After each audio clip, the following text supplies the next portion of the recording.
Chapter 167. Each of the 5 stone statues was in the late stage of the foundation building realm. Chenga glanced at them and quickly analyzed the situation in her mind. Since the door was already closed, this was a secret room. Aside from defeating these stone statues, there was no other way. They already knew the stone statues' weaknesses, but how to crack their sword aura was still a problem. Each of these 5 stone statues had extraordinary strength. When they brandished their sword aura was overbearing, interweaving into a sword net. Even if they were slow, her shuttle of flying Apsara couldn't break them. Moreover, these stone statues didn't have consciousness, so even a hallucinatory item like the enchanting lantern couldn't affect them. Should I defeat them one by one? Chenga looked at Taoist Fangjing and said, "Fellow Taoist, I'll deal with 4, you deal with 1. Taoist Fangjing immediately nodded. All right. If it was one-on-one, even if their cultivation levels were slightly lower, it wouldn't be too difficult to kill them if they knew their weaknesses. After reaching an agreement with Taoist Fangjing, Chenga stood in midair, took out a talisman from her Qingquan bag inside. As the advanced inner disciple of a nascent soul cultivator, how could she not have any treasures? All these years, although Lord Taoist Jinghe didn't teach her about cultivation, he didn't hesitate to give her other things. This time when she left the mountain, he even gave her several life-saving treasures. However, she thought it was best to handle things she could handle by herself. Relying too much on other things wouldn't be good for her growth. However, it was difficult for her to even keep herself alive now, so she naturally had to use whatever methods she had. Otherwise, if she lost her life, it would be a huge loss. Chenga took the talisman, then closed her eyes and started to chant. Along with the chant, her whole body emitted a white spiritual light like mist. This spiritual light was a symbol of spiritual aura gathering. The spiritual aura became denser and the spiritual light became brighter and brighter. When she finished chanting, she opened her eyes and shouted, "Go!" The talisman was ignited, turning into 4 flames that instantly swept towards the 4 stone statues. The stone statues brandished their swords as if they wanted to cut them like before. But this time it was useless. The 4 flames didn't move at all. They directly penetrated the sword aura and enveloped the 4 stone statues. The 4 stone statues stopped moving, maintaining their posture of raising their swords. Chenga shouted, "Taoist Fangjing, quickly! I can only maintain it for the time it takes for an incense stick to burn." Once she used this move, the whole stone room was shrouded in spiritual aura. Taoist Fangjing was dumbfounded, but once he heard her shout, he seemed to have woken up from a dream. He hastily pounced on the only remaining stone sculpture. Taoist Fangjing waved his hand, causing a talisman to fly out of his hand. It was the earth element magic art, thick soil carrying the earth. The ground under the stone sculpture's feet instantly turned into yellow soil. The soil directly spread and trapped the sculpture. The stone statue brandished its sword in a daze, but how could it cut through the soil beneath its feet? Taking advantage of this opportunity, Taoist Fangjing raised his horsetail whisk. Countless strands of whisk flew towards the stone statue. This time, the stone statue brandished its sword to block. It finally managed to block the attack. Taoist Fangjing immediately retrieved the whisk thread, then threw several talismans. Foundation building realm talismans were different from aura refining realm talismans. Even if you had the money, it would still be very difficult to buy them. This time, Taoist Fangjing really put in a lot of effort. Under the attack of several high-level talismans, the stone statue gradually became unable to wield its sword. Countless whisk threads were once again thrown out. 2 of them drilled into the stone statue's ears. With 2 chi-chi sounds, the stone statue finally stopped moving. Chenga heaved a sigh of relief. She once again took out another talisman and chanted the incantation, trapping the 4 stone statues just like before. Needless to say, Fangjing flung his horsetail whisk and pierced it into the stone statue's ears. The 4 stone statues fell one by one. Chenga heaved a long sigh. She couldn't hold on any longer, so she fell to the ground. Her legs went soft, so she sat down. These 2 talismans weren't talismans used by ordinary foundation building cultivators. They were top-grade talismans. In fact, top-grade talismans were like magic weapons. They didn't belong to any rank. Only core formation cultivators and above could draw these talismans. Part of the power of magic weapons was sealed inside them, so their power was extraordinary, just like real magic weapons. It was common knowledge that aura refining and foundation building cultivators could also use magic weapons. However, in their hands they could only display 1% or even 1,000th of the power of magic weapons. They simply couldn't compare to the magic weapons of core formation cultivators or nascent soul cultivators. However, this kind of talisman was different. It sealed the power of real magic weapons. Although it couldn't compare to a nascent soul cultivator's, it wasn't inferior to a core formation cultivator's attack. However, this kind of talisman could only be used once. Even so, activating these two talismans consumed a lot of spiritual aura, so Emo Chenga felt exhausted for a while. Nevertheless, there was someone else next to her, so she didn't dare to rest too much. She swallowed several restorative panaceas, adjusted her breathing, then stood up. "Fellow Taoist Fangjing, how is it?" Taoist Fangjing also rested for a bit before he stood up to examine the surroundings. Right now he was carefully examining the things behind the stone statues. Taoist Fangjing didn't stop examining them.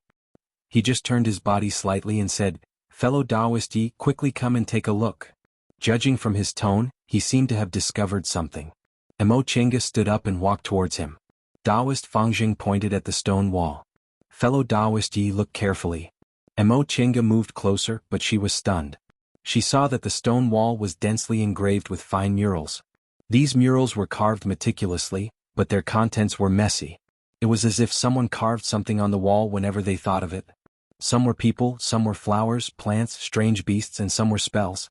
Emo Chenga looked at the murals one by one, but she was pleasantly surprised. The master of this place was indeed a genius. There were some secret techniques she'd never heard of before. For example, there was a kind of teleportation technique called Flash of Wind and Thunder, which could allow the user to retreat several hundred feet away in an instant. If one cultivated it to a higher level, it wouldn't be a problem for them to move several hundred feet away. After all, the so-called teleportation technique had been passed down to the present day, but most of it didn't live up to its name. It merely relied on its extremely fast speed to make it look like teleportation. True teleportation techniques were rarely passed down. They were usually passed down as secret techniques in big cultivation groups. Shenqing School also had one, but only core formation cultivators could practice their teleportation technique. There were also some carelessly written spells that were incomplete, which made Emo Chenga quite disappointed. She hoped to find some records of mechanisms, but unfortunately there was none. In the end, Emo Chenga found a paragraph of text in the corner. "My name is Su Jiwei, a disciple of Venerable Swordsman Xuanzu of Gujin sect. I formed my gold core at 100 years old, entered the nascent soul realm at 300 years old, betrayed Gujin sect at 400 years old, lived in seclusion in the Wind Breath Valley of Mount Jiuling in Jin country, called myself Wanderer Ziwei. I've lived here in seclusion for 1,000 years, never taking even half a step into Kunwu. Every time I think about the first half of my life, I'm filled with pain and regret. I couldn't see Xylan one last time before I passed away. My 1,000-year regret." The engravings at the end were messy. Emo Chenga carefully examined them and found that they were the two words, Xylan, written over and over again. Xylan? This was obviously a name, and it sounded like it belonged to a woman. Wanderer Ziwei didn't mention this name in the other murals, but in this monologue he repeatedly mentioned it. Judging from his tone, he seemed to miss this person very much, but he didn't dare to mention it. It wasn't until he passed away that he couldn't help but write it down. After reading this paragraph, Emo Chenga couldn't help but feel puzzled. This Wanderer Ziwei. Since he was a disciple of Gujin sect and he formed his nascent soul at such a young age, why did he betray the sect? For a big cultivation group like Gujin sect, betraying the sect was a very serious matter. Even if there was a conflict, since he was already in the nascent soul realm, he could have left the mountain and become an elder in name. There was no need for him to betray the sect. Moreover, after he betrayed the sect, he lived in seclusion in the secular world. It seemed like he didn't want anything, so it didn't seem like he had a conflict of interest. But if there was no conflict of interest, why did he betray the sect? Later he said that every time he thought about the first half of his life, he was filled with pain and regret. A cultivator from a big cultivation group formed his nascent soul at such a young age. What pain could he have experienced in the first half of his life? What could make him regret to the point of death? If these matters were connected, betraying the sect because of regret, living in seclusion in the secular world because of regret. How serious was this matter? Finally, there was that Xylan. For a nascent soul cultivator, was there anything they couldn't see if they wanted to see someone? Unless that person had disappeared or he didn't dare to see her. But here came the problem. Disappearing was fine, but what matter was so serious that he didn't dare to see her? Was it related to the matter he regretted? Emo Chenga felt the matter in front of her was confusing and couldn't be explained at all. Taoist Fangjing also came over to read this passage. He said with astonishment, Gujin sect? The master of this place is actually a senior from Gujin sect? But why is he so proficient in the illusory formation and the art of mechanisms? This doesn't seem like the work of a sword cultivator. Emo Chenga was stunned. Yes, this should be the biggest doubt. Gujin sect was a sect of sword cultivators, so this wanderer Ziwei should also be a sword cultivator. However, his actions didn't seem like a sword cultivator's. When they first entered the valley, they encountered the gales and miasma caused by a formation. Later they entered an illusory formation. Who could lay this kind of formation unless they were a grandmaster? Moreover, the Flying Five Elements platform almost made people think it was a senior from Tianliang school. Finally, there was this stone room, the peak stage foundation building puppet, and the art of mechanisms. In the cultivation world, the most traditional and most populous cultivators were Dharma cultivators. This kind of cultivators followed the prescribed order on their cultivation path and mainly relied on spells, magic weapons and medicinal pills. Sword cultivators, talisman cultivators, medical cultivators, martial cultivators and so on were all unorthodox Daos. Among them, because sword cultivators were extremely strong in fights of magical powers, they were the most populous group. However, compared to Dharma cultivators, their total number was only 1 in 100. The reason why Dharma cultivators were the most populous was because their studies were orthodox. They could dabble in any kind of unorthodox Daos and had a high chance of making realm breakthroughs. Sword cultivators were strong in fights of magical powers, but they spent their entire lives nurturing their swords, so their chances of making realm breakthroughs were rather low. Therefore, generally, sword cultivators only concentrated on cultivating their swords and rarely learned other things. However, everything laid out here subverted this convention. A sword cultivator who was proficient in formations, the art of mechanisms and extremely knowledgeable, was simply too frightening. Emo Chenga was 100% sure that the master of this place was definitely a rare genius. Fellow Taoist Yi, let's not talk about other things first. Let's take the sunstone first. Taoist Fangjing was actually thinking about this object after he finished looking at the mural. Right, this object was the most valuable thing here. Emo Chenga didn't oppose him. Alright, I agreed to fellow Taoist's request earlier. Now fellow Taoist can choose first. Fellow Taoist can take an extra portion. Taoist Fangjing was beside himself with joy. He immediately flew up and was about to take the sunstone hanging above him. Rumble. A burst of spiritual aura came out of nowhere and struck Taoist Fangjing down. Chapter 168.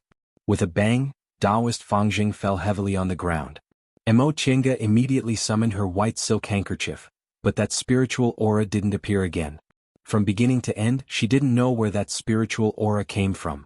Taoist Fangjing, who was lying on the ground, groaned and struggled to get up. His face was pale. This, fellow Taoist Fangjing, it seems the master of this place doesn't want us to take the sunstone. After confirming there was no danger, Emo Chenga put down her magic weapon and slowly scanned the stone room. This was obviously a technique that surpassed their realm, but it didn't kill them. It seemed the master just didn't want them to take the sunstone. Taoist Fangjing looked up at the sunstone on the top of the stone wall, his face full of unwillingness. If that was the case, wouldn't this trip be returning empty-handed? At that moment, several rumbling noises were heard. It seemed one of the stone slabs was moved. The two of them looked towards the source of the noise and were both overjoyed. The stone wall in the innermost part of the stone room suddenly moved, revealing a stone table with several things on it. However, after the previous incidents, the two of them became more cautious. After being overjoyed, they didn't immediately go to take the things. Taoist Fangjing once again released his first-rank spiritual beast. The bird screeched then flew towards the stone table in a wobbly manner.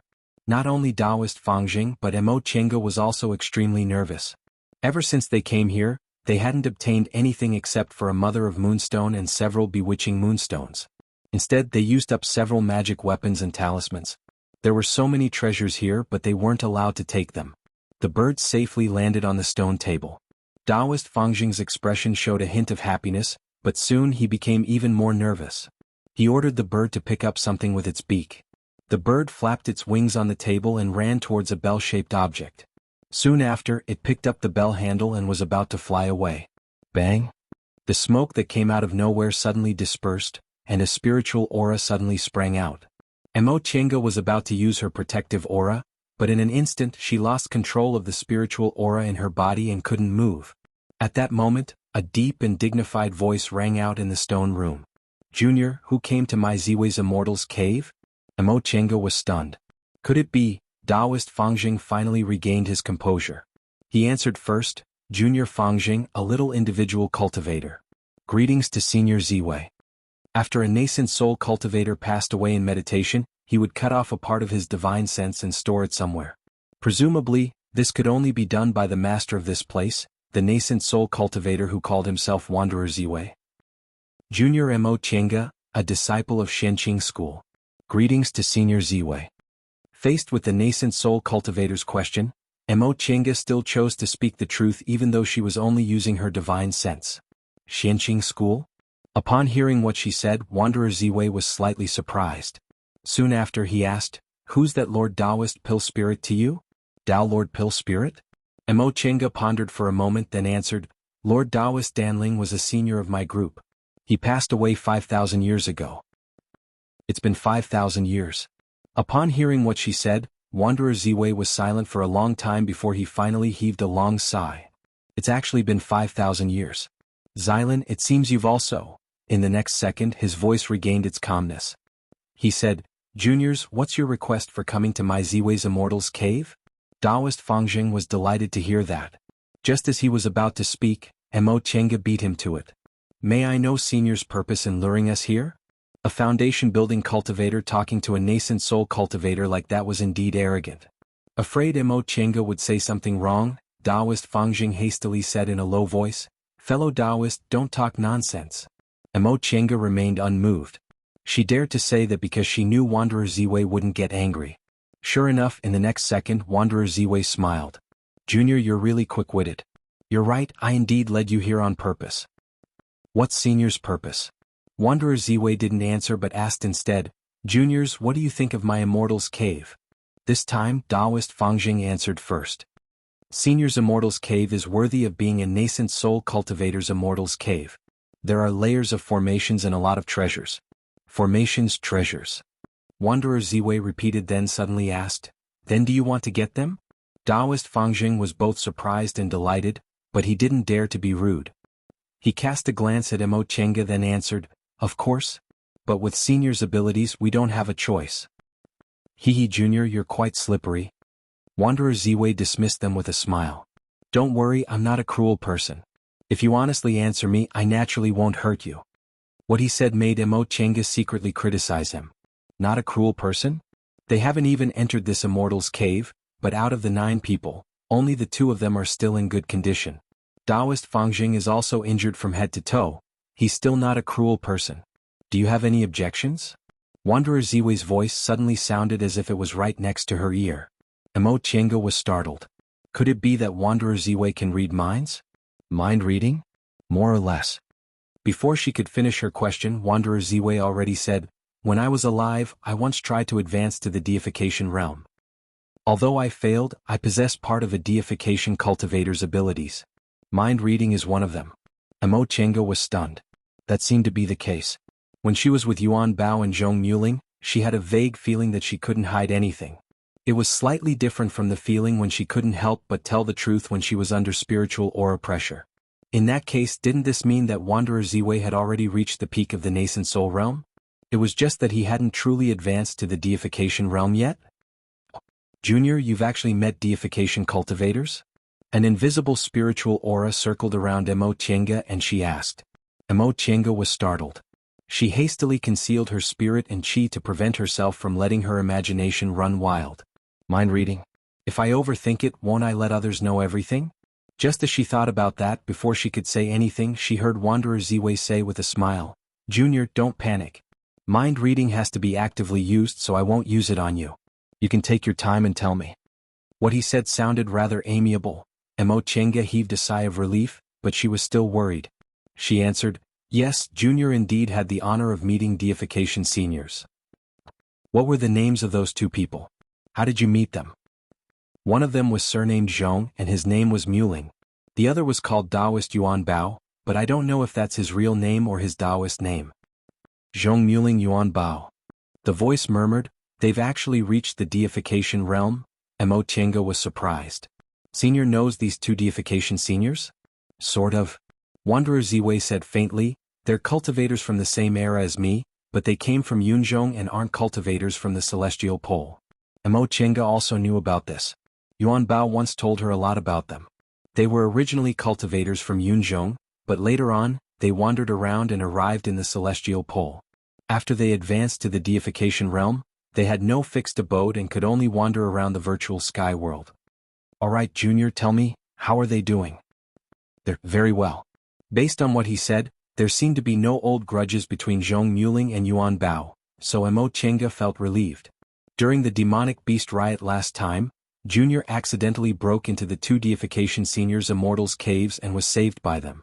That's how I met them. After Junior recovered, I left. It seems they came here to travel. Wanderer Ziwei didn't say anything for a long time. After a long time, he finally heaved a deep sigh. Hearing about my old friends made me sigh with emotion. Junior, since you and my old friends are old friends, I won't make things difficult for you. To tell you the truth, in these 5,000 years, every once in a while, I would weaken the formation and release spiritual chi to lure Foundation establishment cultivators like you to come here. Unfortunately, not a single person has ever come here. Sure enough. Mo Chenga had long expected this, but she didn't know why Wanderer Ziwei didn't lure core formation or nascent soul cultivators here. I had a lifelong regret that I couldn't resolve before I passed away, so I sealed my divine sense in my immortal's cave. If someone passed the test and reached this place, they could come out and meet me. If you can help me with this matter, I'll give you treasures. Mo Chenga and Taoist Fangjing glanced at each other. Both of them were a bit surprised. 6 of them died, 1 was seriously injured, and only 2 of them reached this place in one piece. It was actually because a nascent soul cultivator who passed away already had something to ask of them. Moreover, this still didn't explain why Wanderer Ziwei didn't let core formation or nascent soul cultivators come here. Wanderer Ziwei was a peak stage nascent soul cultivator who was just a step away from the deification realm. Presumably, nascent soul cultivators would scramble for treasures like ducks. Don't you understand why I let foundation building cultivators come here? Taoist Fangjing cupped his hands. Senior, please forgive us. Juniors indeed don't understand. If Senior has something to ask of us, wouldn't it be better to let core formation or nascent soul seniors come? They're quite capable, so it'd be easy for them to complete Senior's task. Hee. That being said, why would core formation and nascent soul cultivators be afraid of a divine sense? No matter how high my cultivation level was in the past, I'm only left with this bit of divine sense now, so I can't intimidate them, Wanderer Ziwei said faintly. Besides, the task I asked of you has nothing to do with your cultivation level. That was true. If a core formation or nascent soul cultivator discovered an immortal's cave like this, they'd probably go looking for treasures by force. Even if Wanderer Ziwei was a genius when he was alive, he was only left with a wisp of his divine sense now. Mo Chenga said, Senior, aren't you afraid that we'll agree but won't do it? Perhaps Junior will go back to my school and inform my masters, then order them to come here and look for treasures? Ah, little girl, you're quite bold, Wanderer Ziwei said with a smile. However, in the next second his voice turned cold. Since I let foundation building cultivators come here, I naturally have a way to deal with you. Right after he finished speaking, Mo Chenga suddenly felt a pain in her head. That wisp of spiritual aura drilled into her brain, but it immediately withdrew. Ah! She couldn't help but scream in pain. After the pain passed, she felt nothing was amiss. She turned around and saw that Taoist Fangjing was also bewildered. Wanderer Ziwei said indifferently, I left imprints in your sea of knowledge. If you don't come back in time, these imprints will activate, and at this point the threat in his words was very obvious. Mo Chenga was shocked and angry. She wasn't a person who went back on her word. If this Wanderer Ziwei gave her treasures and asked her to do something, she would naturally keep her promise. However, this kind of method really made her feel indignant. Junior, Wanderer Ziwei said with a smile, don't be agitated. Don't forget that your life is still in my hands. With this reminder, Mo Chenga managed to suppress her anger, but she still couldn't help but sneer. Senior, since you know I'm a disciple of Shenqing school, so what if I left an imprint? I'll go back to my school and ask the seniors in my school to resolve it with me. Haha, resolve it? Wanderer Ziwei's voice was full of arrogance. There aren't any deification cultivators in your school, right? Even late-stage nascent soul cultivators can't resolve my unique technique. After he said that, he said curiously, Girl, are you always so direct with your words? Aren't you afraid I'll kill you? After all, there are 2 of you, You're not my only choice. Really? Mo Chinga said coldly. Senior waited for several thousand years before the two of us finally came. Senior, aren't you afraid you won't be able to complete your task? Wanderer Ziwei paused for a moment, then smiled bitterly. You're just a little girl in the foundation building realm, how can you be so sharp-tongued? It doesn't matter if you're afraid or not. You should rejoice that I've been cultivating my mind and temperament here for more than 1,000 years, so I'm no longer as hot-tempered as I used to be. Otherwise, once he finished speaking, he once again muttered to himself, however, you're very similar to her. Her? Could it be that Xylan? Wanderer Ziwei said, Alright, I won't talk nonsense with you. I won't be harsh. As long as you finish the task I'm giving you within 100 years and come here, I'll give you all of my treasures. I'll give them to whoever finishes first, but you'd better not kill each other for the sake of treasures. The imprint I left in your sea of knowledge will tell me, so I won't give you anything at that time. All of my treasures? Upon hearing what he said, Taoist Fangjing promptly asked, May I ask what Senior wants us to do? I want you to find a person's corpse, bring it to me and bury it with me. Mo Chinga blurted out, Could it be the Xylan that Senior keeps talking about? Correct. Wanderer Ziwei's voice was still faint, but Mo Chinga felt it was filled with endless desolation. I already knew I wouldn't be able to see her. It's enough as long as I'm buried with her? Mo Chinga couldn't help but ask in a low voice. She? Who is she? Her question made Wanderer Ziwei silent. After a long time, so long that Mo Chinga thought he wouldn't answer, she finally heard his voice. She's my wife. Mo Chinga was dumbfounded. Since she's Senior's wife, why? Junior, why do you have so many questions? Wanderer Ziwei smiled bitterly. I'm only separated from my wife and couldn't be together anymore, so I want you to bring her corpse back. You're still trying to get to the bottom of this? Despite that, he sighed softly, then said slowly, My wife's surname is Xiao and her name is Xylan. She's a cultivator from Xuanji School. Do you know about Xuanji School? Taoist Fangjing said in a low voice. Xuanji School was established by the original disciples after Tianliang School was exterminated several thousand years ago. However, Xuanji School no longer exists today. It was divided into Gigu School, Qiqiao sect and several other groups. Wanderer Ziwei was stunned. Xuanji School also? Correct. As far as Junior knows, it was because of internal strife.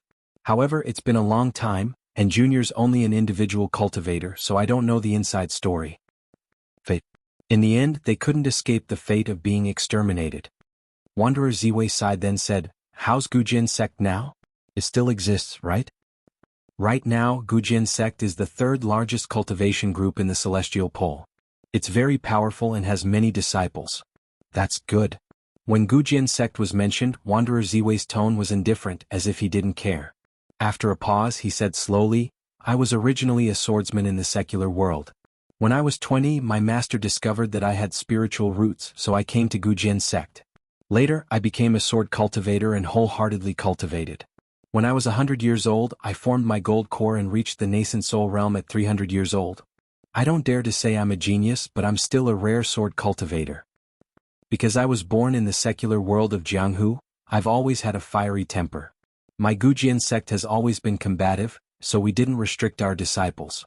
When I just formed my gold core, several senior martial brothers and I exterminated Tianliang School because someone from Tianliang School offended my senior martial brother. Mo Chinga was a bit shocked. Gujin sect now adopted the image of the righteous path and always restricted its disciples. As it turned out, it was also, at that time I didn't take this matter to heart. Who would have thought that 100 years later, I'd meet a little girl in the foundation building realm? When he spoke about this matter, Wanderer Ziwei's voice finally fluctuated. That was my wife, Xylan. I knew she was a disciple of Xuanji School, but I didn't care. So what if I was the one who did that? With my strength and identity at that time, if I wanted to marry her, how could a small cultivation group like Xuanji School dare to refuse? However, I didn't want Xylan to know, lest she thought I was using my power to oppress people. Xylan only knew it was a disciple of my Gujin sect who exterminated Tianliang School, but she didn't know I was one of them. Although she hated Gujin sect, she still married me. We were husband and wife for 200 years. I successfully formed my nascent soul, and Xylan also formed her gold core. Her aptitude was excellent, and with my help, forming her nascent soul was almost inevitable. I thought we'd continue loving each other like this for 1,000 years. 200 years. Wanderer Ziwei should be 400 years old now, right? Was that when he betrayed his sect and lived in seclusion here? Right at that time, Xylan heard from my senior martial brother that I participated in the extermination of Tianliang school, so she came back to question me and severed ties with me. Only then did I know Xylan wasn't just a disciple of Xuanji school. Her clan used to be a great clan in Tianliang school. In other words, her elders and relatives might have all died in my hands. Wanderer Ziwei narrated faintly with a calm tone. We've been husband and wife for 200 years, so how could I not know her temper? She was usually kind, but she was very stubborn. Once she decided on something, she absolutely wouldn't change her mind. Since she severed ties with me, she wouldn't see me again for the rest of her life. It was just that I had delusions that she could come back, so I betrayed my sect and came to this secular world to live in seclusion. I entrusted a letter to her telling her that if she forgave me one day, she should come find me. I regretted what happened in the past, but there was nothing I could do. I gave up everything, which meant I'd severed my past. At this point, Wanderer Ziwei finally sighed, revealing some of his emotions. Sure enough, I waited for more than 1,000 years, but she never came. Later, I heard she formed her nascent soul and became the Grand Supreme Elder of Xuanji School, but she never came to see me. So that was what happened. Xiao Xylan was a disciple of Xuanji School, so it was no wonder there were traces of Tianliang School everywhere in this valley. They were husband and wife for 200 years, so all of this must have been passed on by Xiao Xylan to Wanderer Ziwei, right?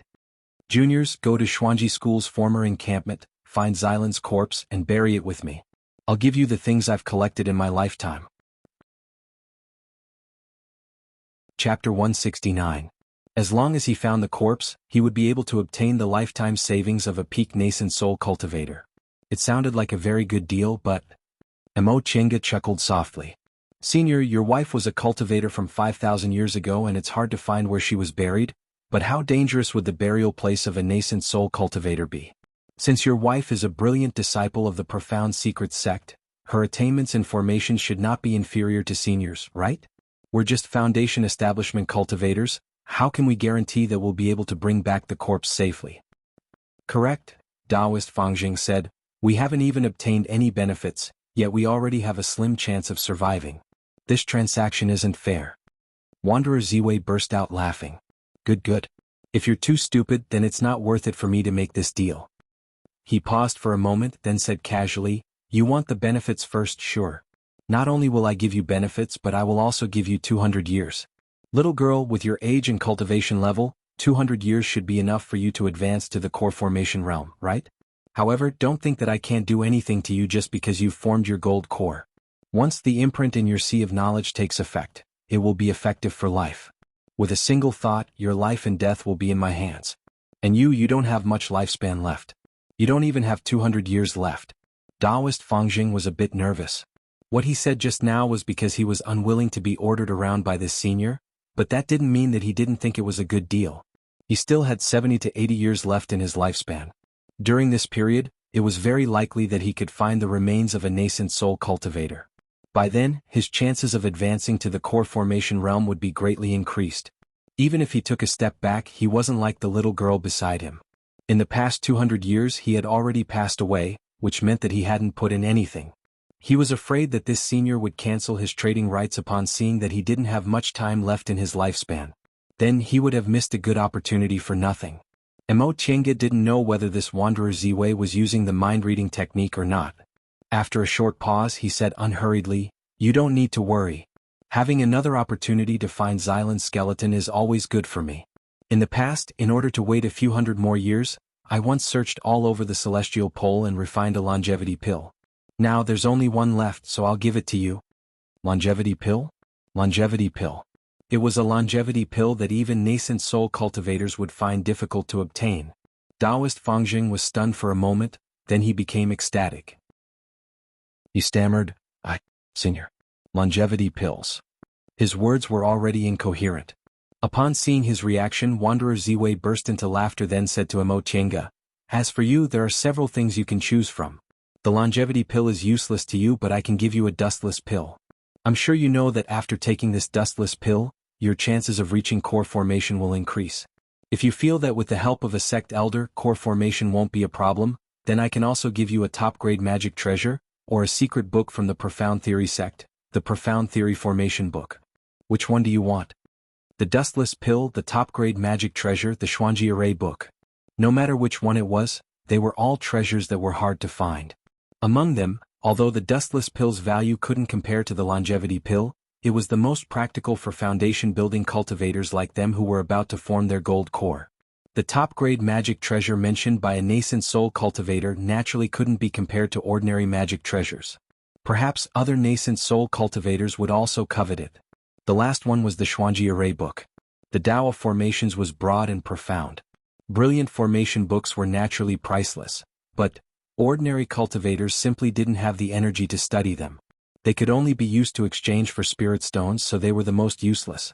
But for Mo Chenga, Senior, Junior wants the Xuanji array book. Oh. Wanderer Ziwei was a bit surprised.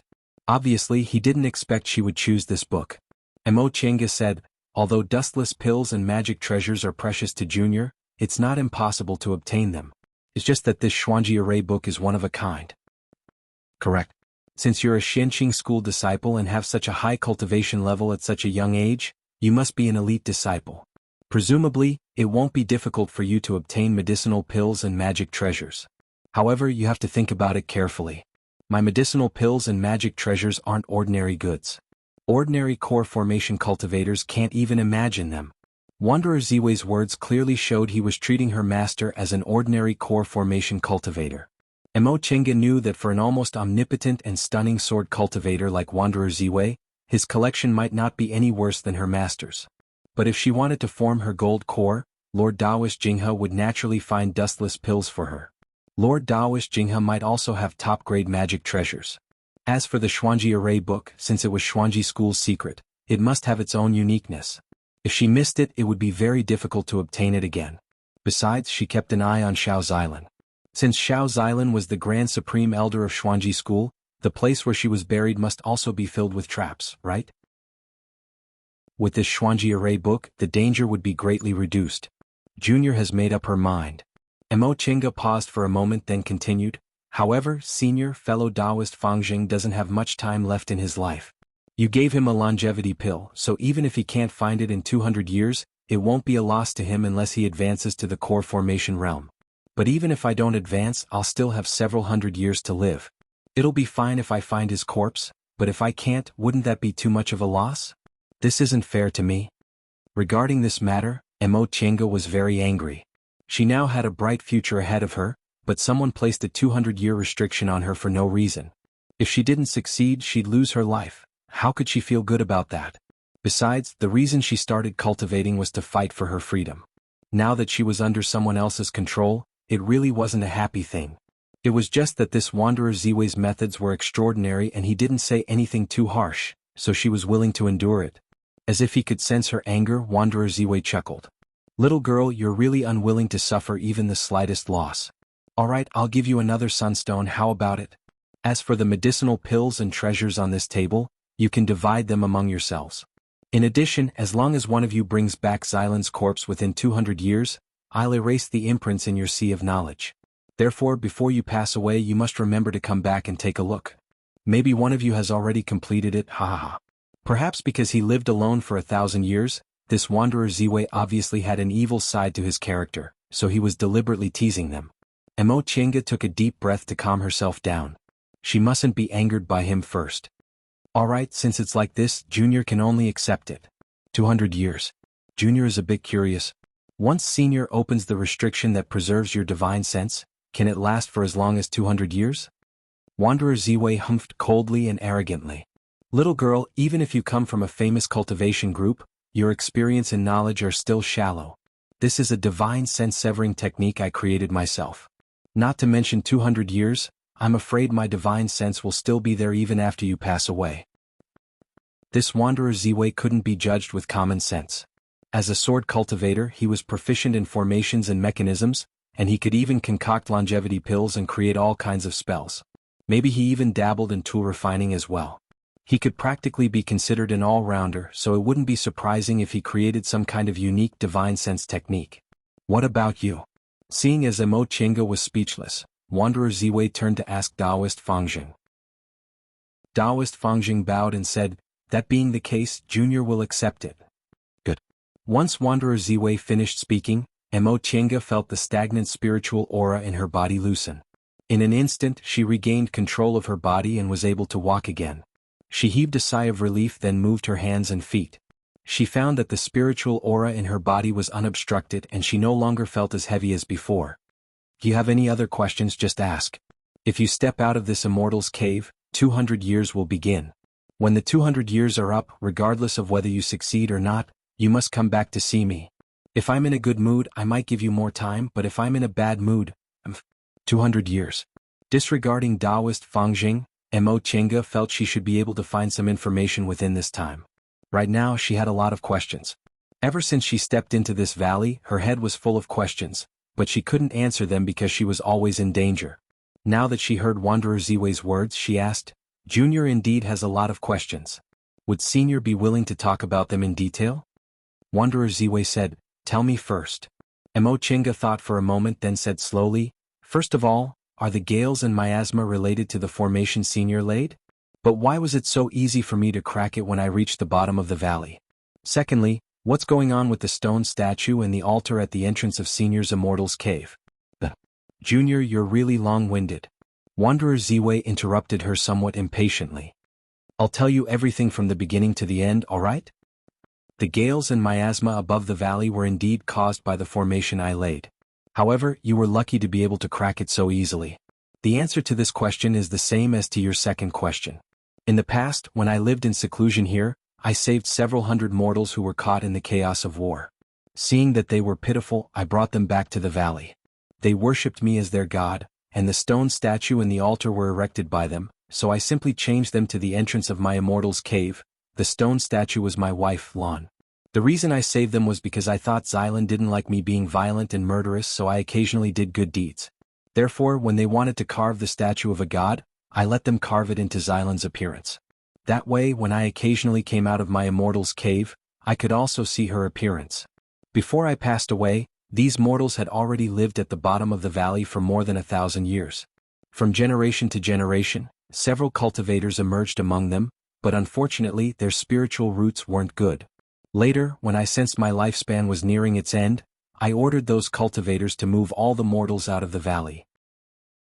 There was an invisible spirit vein in this valley, but when I passed away, I laid this invisible spirit vein into an illusory formation, so it was no longer suitable for mortals to live in. It was precisely because there was no one here to maintain the formation that you were able to crack it so easily." "I see. The illusory formation Senior laid in the hall was based on this invisible spirit vein? Why was everything fake but the damage was real? How did we get out of the formation?" Wanderer Ziwei let out a cold humph and said, "This naturally involves complicated theories which I've recorded in the Xuanji formation book. If you thoroughly study it, you'll naturally understand. As for breaking the formation, the 9 of you either had your blood essence sucked dry, were too weak, or had enough willpower to resist the illusory formation, so there was no need for the formation to exist. I was being lenient with this formation. It was to test your willpower. Otherwise, you would have been trapped inside for an eternity without being able to come out. This life is eternal, and eternity is only one day.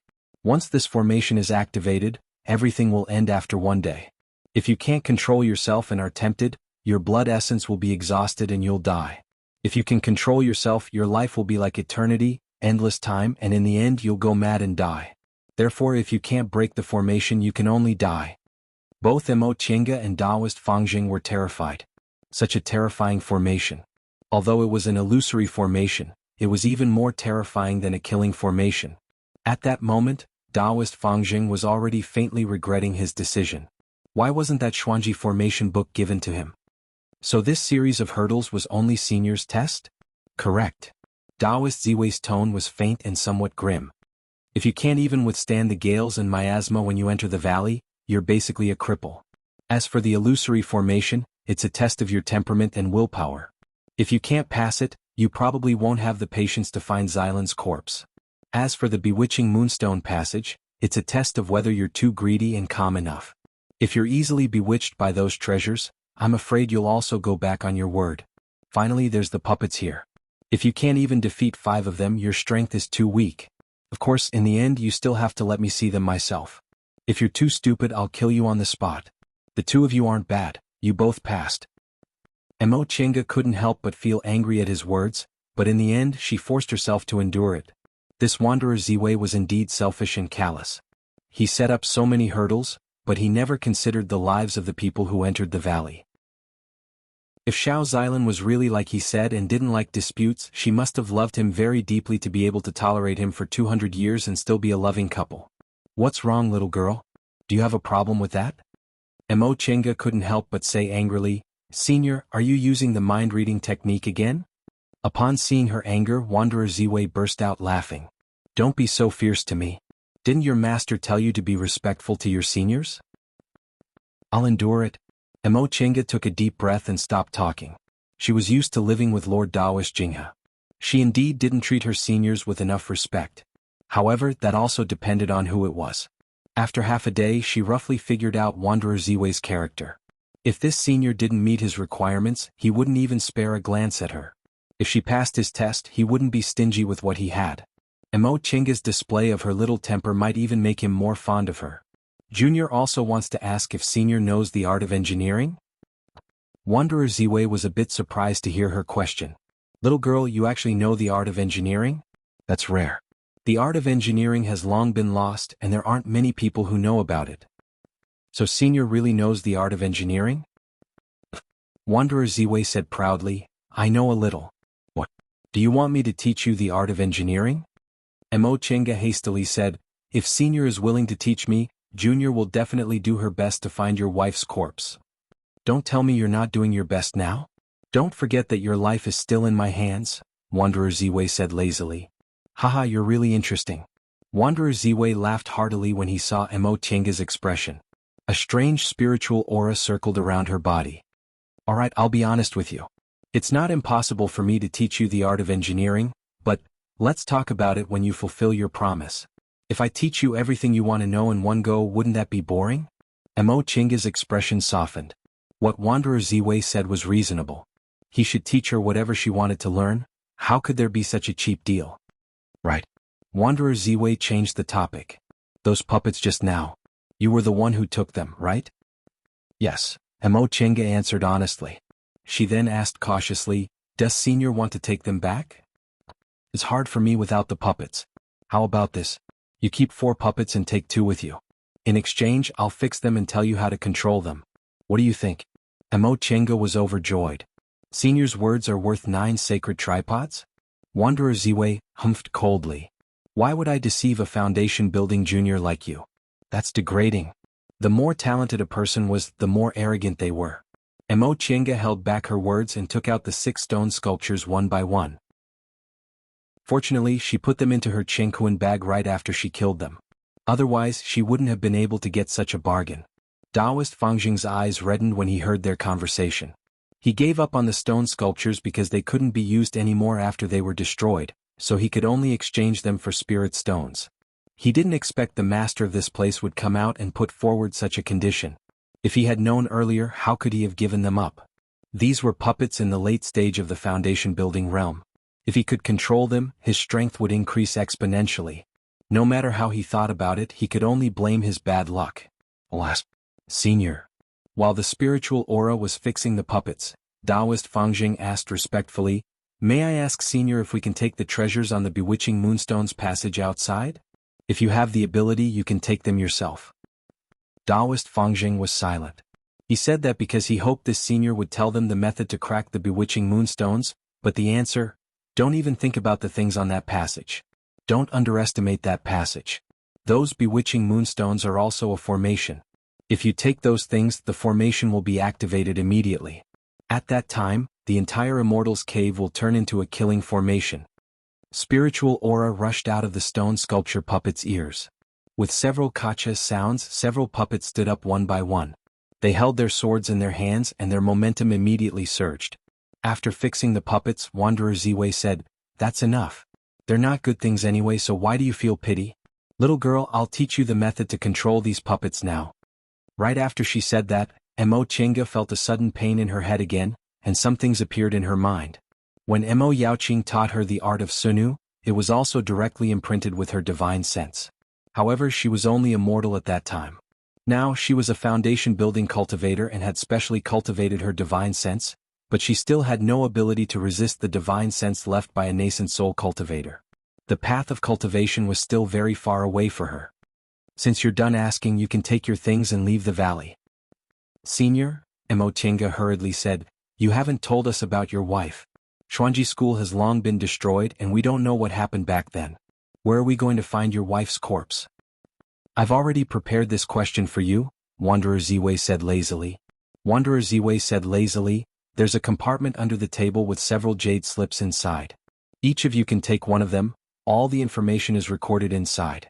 If you still can't find her after you have this, you can consider yourself out of luck. Alright, since we've said what we wanted to say, this venerated one should also rest. Once you've taken your things, use that jade slip to open the exit and leave. Remember, you must come back 200 years later. Right after he finished speaking, the bizarre spiritual aura in the stone room slowly dissipated. Chapter 170. After the spiritual aura dissipated, Wanderer Ziwei also disappeared. He must have used some kind of secret technique to rest, waiting for them to wake him up 200 years later or for another group of people to enter the cave. The moment the spiritual aura completely dissipated, several things fell from midair and fell into their hands. Emochenga took them. One was a jade slip, and the other was a sunstone. Once she took the jade slip, she immersed her divine sense into it, and the words Xuanji Formation Book were immediately imprinted in her mind. Taoist Fangjing was holding a jade bottle. He was opening it to verify its contents and then he became ecstatic. Obviously, it was the longevity pills Wanderer Ziwei promised. Even if they only had these few things, coming here was already a big gain for them. There was no need to mention the longevity pills. If Taoist Fangjing didn't use them himself and sold them, they would definitely be enough to exchange for dustless pills. Emochenga just didn't know what Taoist Fangjing would choose. As for Emochenga herself, Taoist Fangjing already told her the value of the sunstone. Although it wasn't as priceless as longevity pills, it would surpass longevity pills if the Xuanji Formation Book was included. Besides, she also obtained 2 late-stage foundation-building puppets. Emochenga smiled faintly as she stared at the 2 stone sculpture puppets in front of her. A method to control them emerged in her mind. She made a hand seal, then pointed at the space between her eyebrows, slowly drawing out her divine sense and probing the puppets' ears. These puppets only needed a tiny bit of their master's divine sense to make them recognize them as their master. Only people whose cultivation levels were much higher than theirs could forcibly erase their divine sense.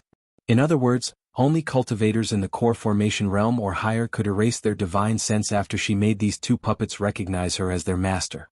However, there was another method to make them recognize her as their master. If she didn't know, these 2 puppets would only be 2 pieces of trash. When Wanderer Ziwei repaired these puppets, he withdrew his divine sense from them.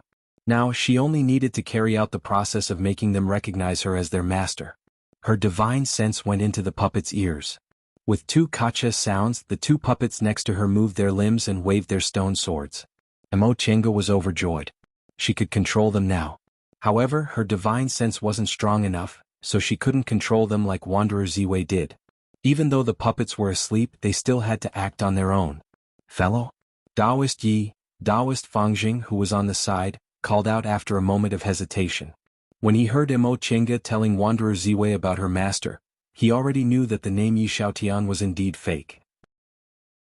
Furthermore, she was a disciple of Xianqing School, the second largest cultivation group in the celestial pole. He was an individual cultivator who had been living in the secular world for several hundred years and had seen many arrogant disciples from big cultivation groups. Now that he found out Emochenga's sect, he kept a respectful distance from her. Emochenga didn't know what he was thinking. Even if she knew, she wouldn't care. She only met Taoist Fangjing by chance. Even though he somewhat resembled second uncle, he was still a stranger. After leaving this place, everyone would go their separate ways and they might never see each other again. Oh, fellow Taoist Fangjing. Upon hearing Taoist Fangjing's voice, Emochenga put away her stone sculpture puppet.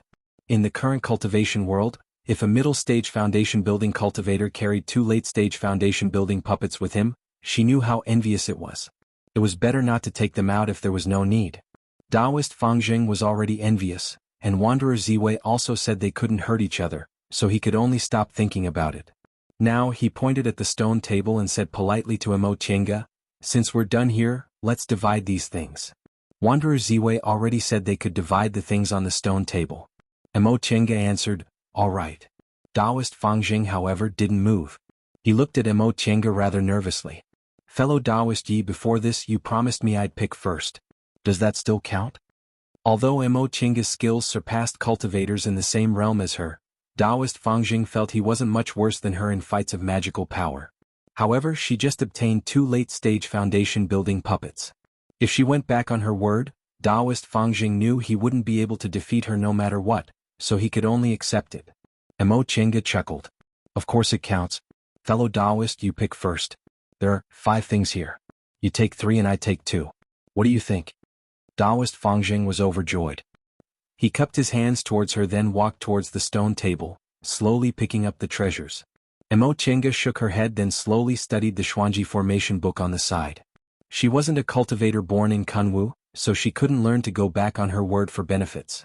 Her mother was an ordinary and kind-hearted mortal woman who taught her loyalty, filial piety, benevolence, and righteousness since she was a child.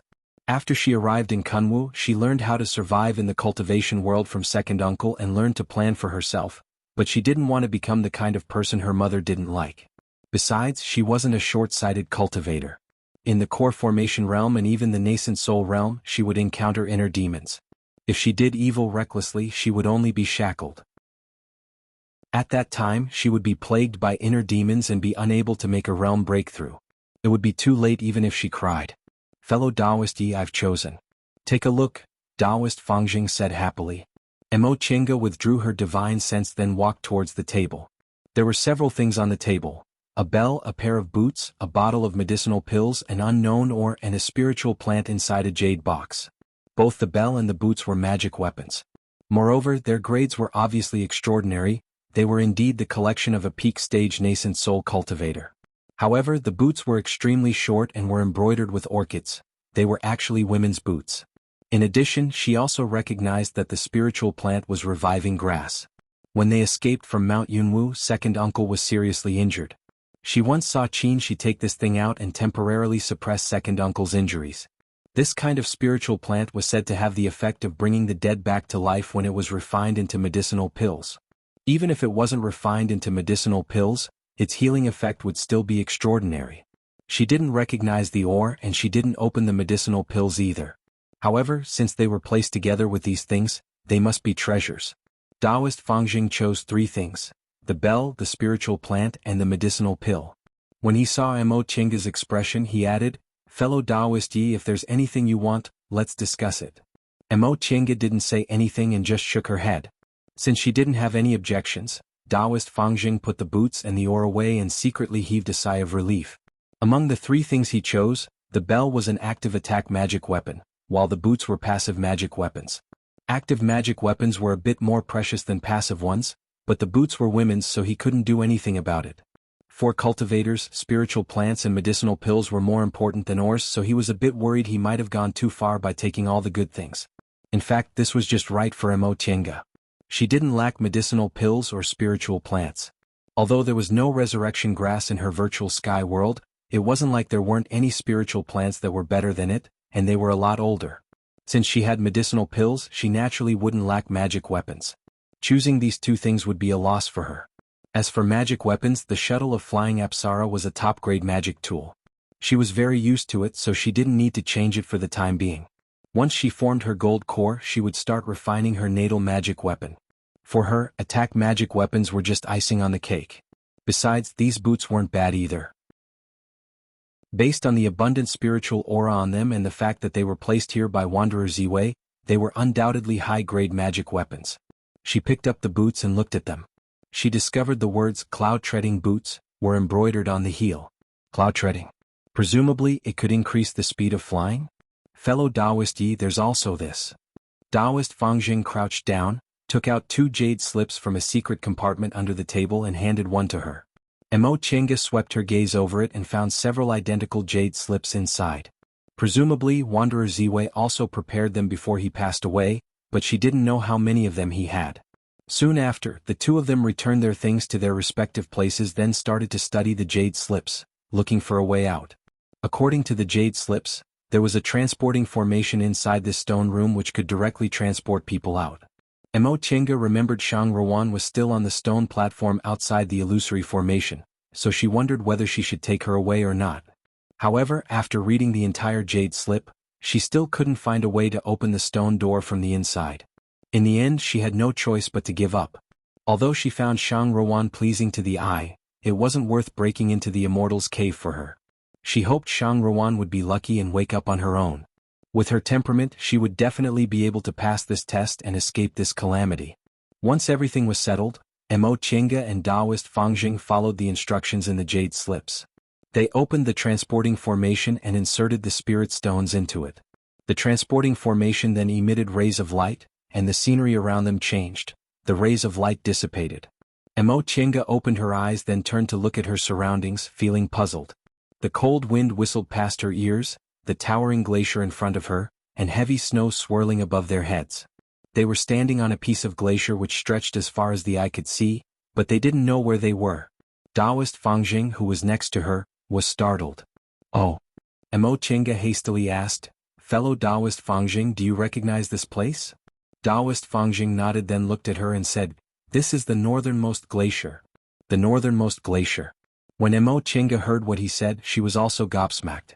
The Celestial Pole's terrain consisted of the towering Kunwu mountain range in the east and southeast, the Devil's Path, which was separated from Tiandao sect by a mountain in the northeast, the uninhabited desert in the west, and the northernmost glacier. Wanderer Ziwei's Immortal's Cave was in the Wind Breath Valley of Mount Jiuling in Jin Country. It was located in the central region, so it was more than 10,000 miles away from here. This transporting formation actually sent them so far away. Mo Chinga took out the Jade slip, but she discovered that the destination of the transporting formation wasn't written on it. Could it be that they were transported randomly? She wouldn't be able to get an answer to this question unless she completed Wanderer Ziwei's task and returned to the Wind Breath Valley. The two of them were standing on top of the glacier, braving the cold wind and heavy snow, but they actually felt a bit cold. Once cultivators built their foundation, they wouldn't be affected by heat or cold. This cold wind could actually make two middle-stage foundation building cultivators like them feel cold, so it obviously wasn't an ordinary cold wind.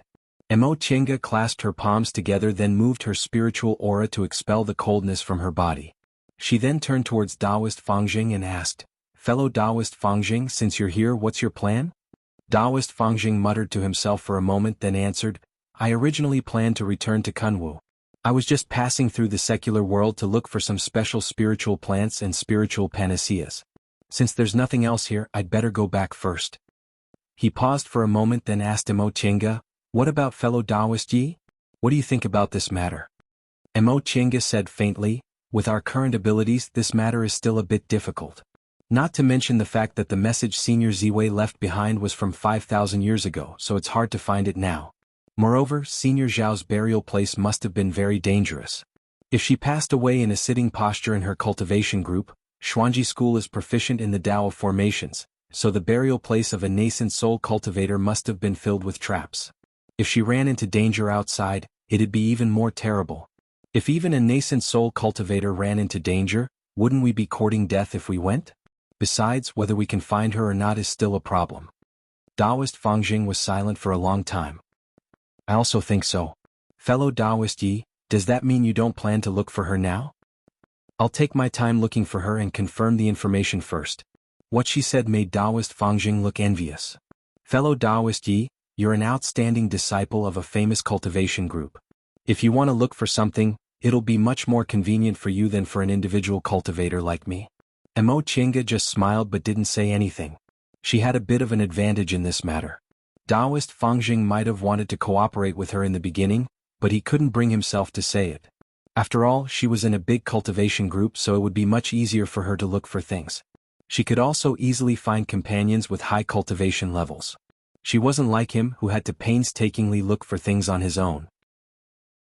Even if he found something, it would be difficult for him to find someone to take risks with him. Since he could do it alone, why should he share the fruits of his labor with others? Because of that, Taoist Fangjing swallowed his words and thought optimistically. Even if he didn't do anything, he wouldn't lose anything. This was also the reason why Mo Chinga didn't invite him. She obviously had a very high chance of obtaining everything, so why should she share it with others? Although she wasn't a profit seeker, she also wouldn't be benevolent enough to share things that were already in her mouth with others. The two of them had a tacit understanding, so they didn't continue talking about this matter. Instead, they changed the topic to the matter at hand. Does fellow Taoist Fangjing want to leave this place immediately and return to Kunwo? What about fellow Taoist Yi? I'm not in a hurry to go back. Taking a stroll around is also good. Upon hearing what Mo Chenga said, Taoist Fangjing guessed she must be a disciple of a famous cultivation group who came out to gain experience. The two of them stared at the boundless glacier and snow, then said together, "Then we'll take our leave first." At this point they smiled at each other, then Mo Chenga cupped her hands. "That being the case, fellow Taoist Fangjing, I'll take my leave now." Taoist Fangjing returned her greeting, then said, "I'll go straight south. Fellow Taoist Yi, Zhengfa sect isn't far from here, so you can go a bit further north." Mo Chenga nodded. "Thank you." The two of them waved goodbye and no longer said anything. One of them went south while the other went north. Amidst the snowstorm, Mo Chenga muttered to herself for a moment before she rode the white silk handkerchief and flew north. Among the 7 great cultivation groups in the Celestial Pole, Zhengfa sect was the only one that wasn't in Kunwu. It was located in the northernmost glacial area and specialized in accepting cultivators with water spiritual roots to practice ice spells. For some unknown reason, the residents of this area generally had water spiritual roots, so Zhengfa sect dominated the north and was unexpectedly able to contend against several great cultivation groups in Kunwu. However, due to this special geographical location, Zhengfa sect was both successful and failed here. The glaciers were bitter and cold, so there weren't many mortals in the north. Mortals were the foundation of cultivators, so Zhengfa sect couldn't expand further and could only set up a branch in Kunwu. Nevertheless, the northernmost glacial area was the most advantageous for those who practiced ice spells, so their headquarters could only be located there. All these reasons led to a certain phenomenon. No one in the cultivation world in the entire Celestial Pole dared to look down on Zhengfa sect, but no one was optimistic about its future because its advantages and weaknesses were tied together. It couldn't grow stronger, but it also couldn't be easily destroyed. Since she ended up in the northernmost glacial area by chance, Mo Chenga thought she might as well widen her horizons here. Since Zhengfa sect was able to become one of the 7 great cultivation groups in the Celestial Pole with only one type of cultivation technique, it was clear that Zhengfa sect must have its unique characteristics. It would be beneficial for her to understand more about it. In the current cultivation world, aside from devil cultivators, the so-called sword cultivators, talisman cultivators, martial arts cultivators, and medical cultivators were all Dao cultivators. The Dao was broad and profound. Aside from watching, listening, thinking, discussing, and gaining experience, there was no other way to improve it.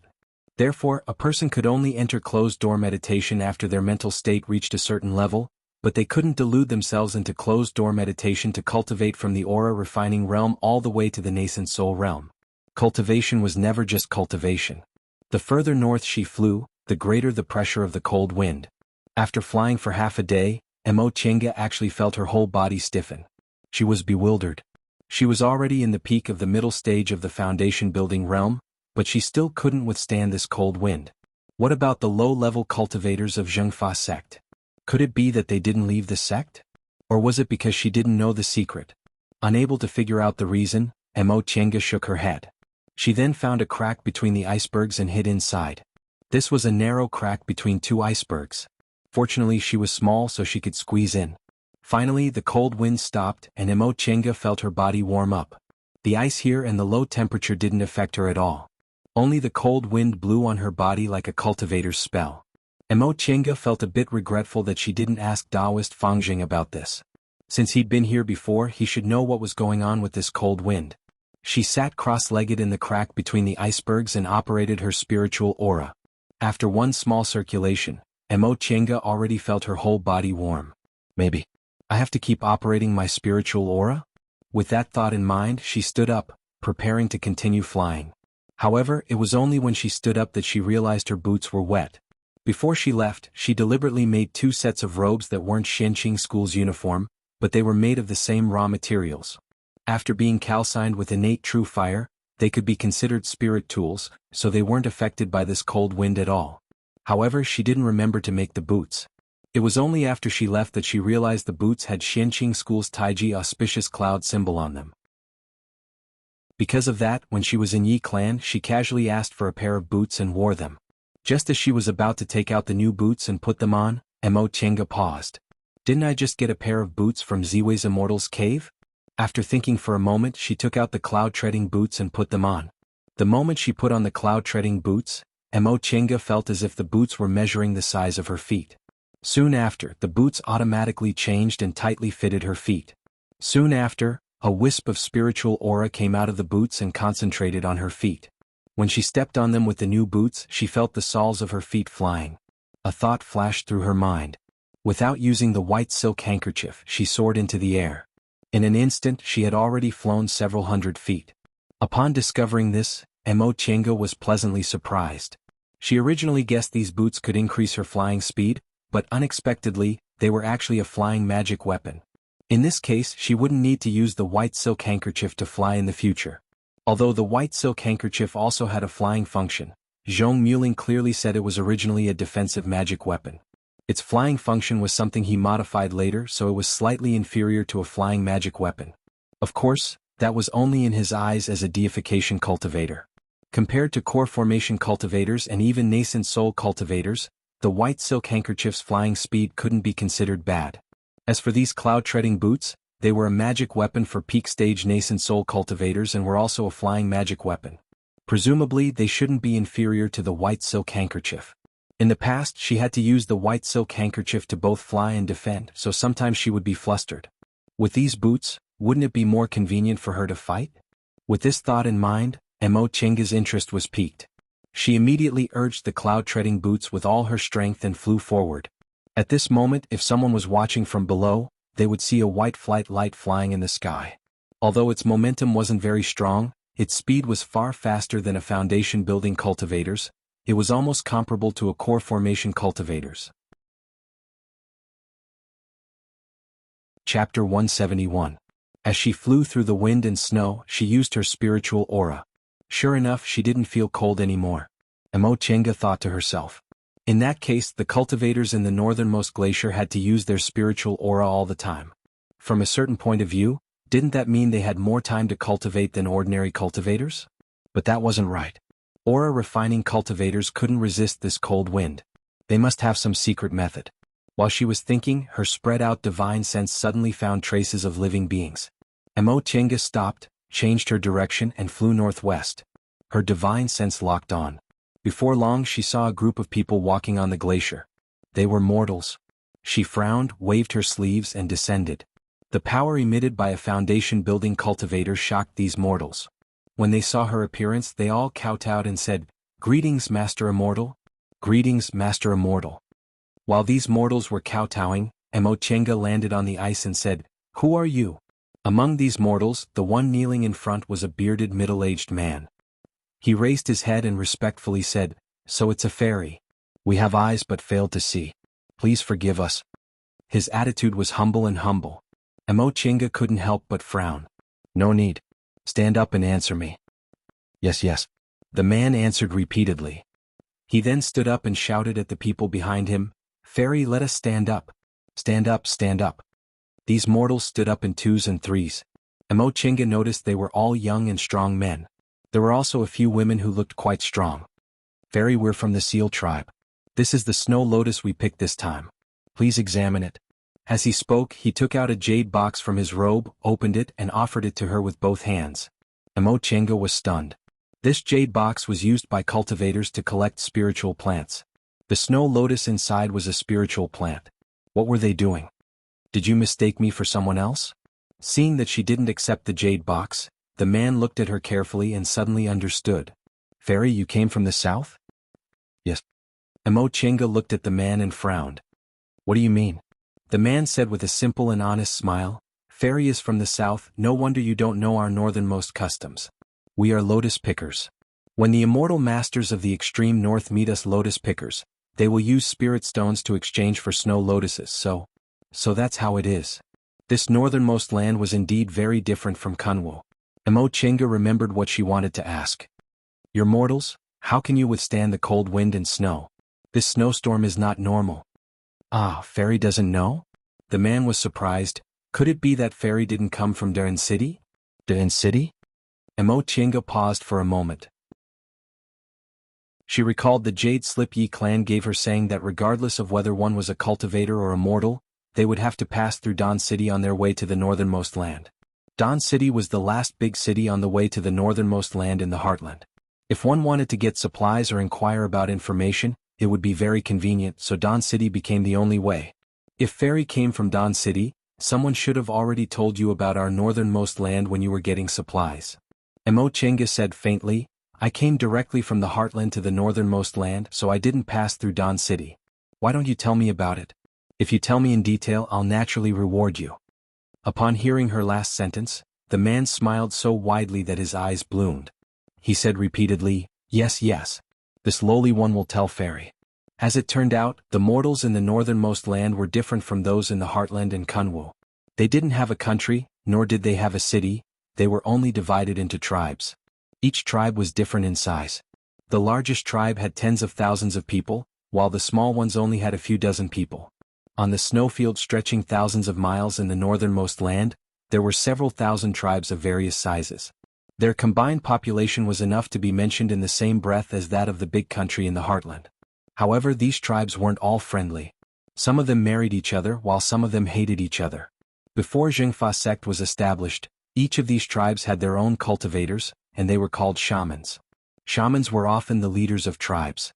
If a tribe didn't have a shaman, it had to pay tribute to a tribe that had one. Shamans were the gods of the tribes in the northernmost land. These shamans, on the other hand, were actually just some low-level cultivators. Even the shamans of big tribes were only in the foundation-building realm. This was what Mo Chenga deduced from the man's words. When the cultivators from Kunwu established Zhengfa sect in the northernmost land, they subdued the shamans of big tribes and ordered all the shamans in the tribes to belong to Zhengfa sect. In return, Zhengfa sect would protect their tribes. In the beginning, the tribes in the northernmost land weren't convinced because they thought Zhengfa sect had broken their tradition. However, as Zhengfa sect used a series of methods, the tribes discovered that their lives became much better with Zhengfa sect's protection. Gradually they were convinced, and Zhengfa sect became their new god. Several thousand years passed, and Zhengfa sect took root firmly in the northernmost land. Because of this, the tribes there abandoned their traditions. They no longer called themselves shamans. Instead, they followed the way people in the Middle Earth and Kunwu called them immortals or fairies. Their former shamans wore Taoist robes and combed their hair into Taoist buns. Even their unique language was no longer their main language. Instead, they spoke like the people in the Middle Earth and Kunwu. Even their way of life was different from how it was several thousand years ago. The former tribes made a living by hunting fish and wild beasts under the glaciers. It was a very difficult life, and it was easy for them to lose their lives. After Zhengfa sect appeared, all the tribes under their protection would receive a kind of spirit tool that could help them hunt beasts. However, this kind of spirit tool required spirit stones to activate, so they organized lotus picking teams. They would go to the boundless snowfield to pick snow lotuses and exchange them for spirit stones with cultivators. Although picking snow lotuses was also very difficult, it was much less dangerous than hunting beasts. Because of Zhengfa sect's formidable strength, the mortals of the northernmost land respected cultivators very much.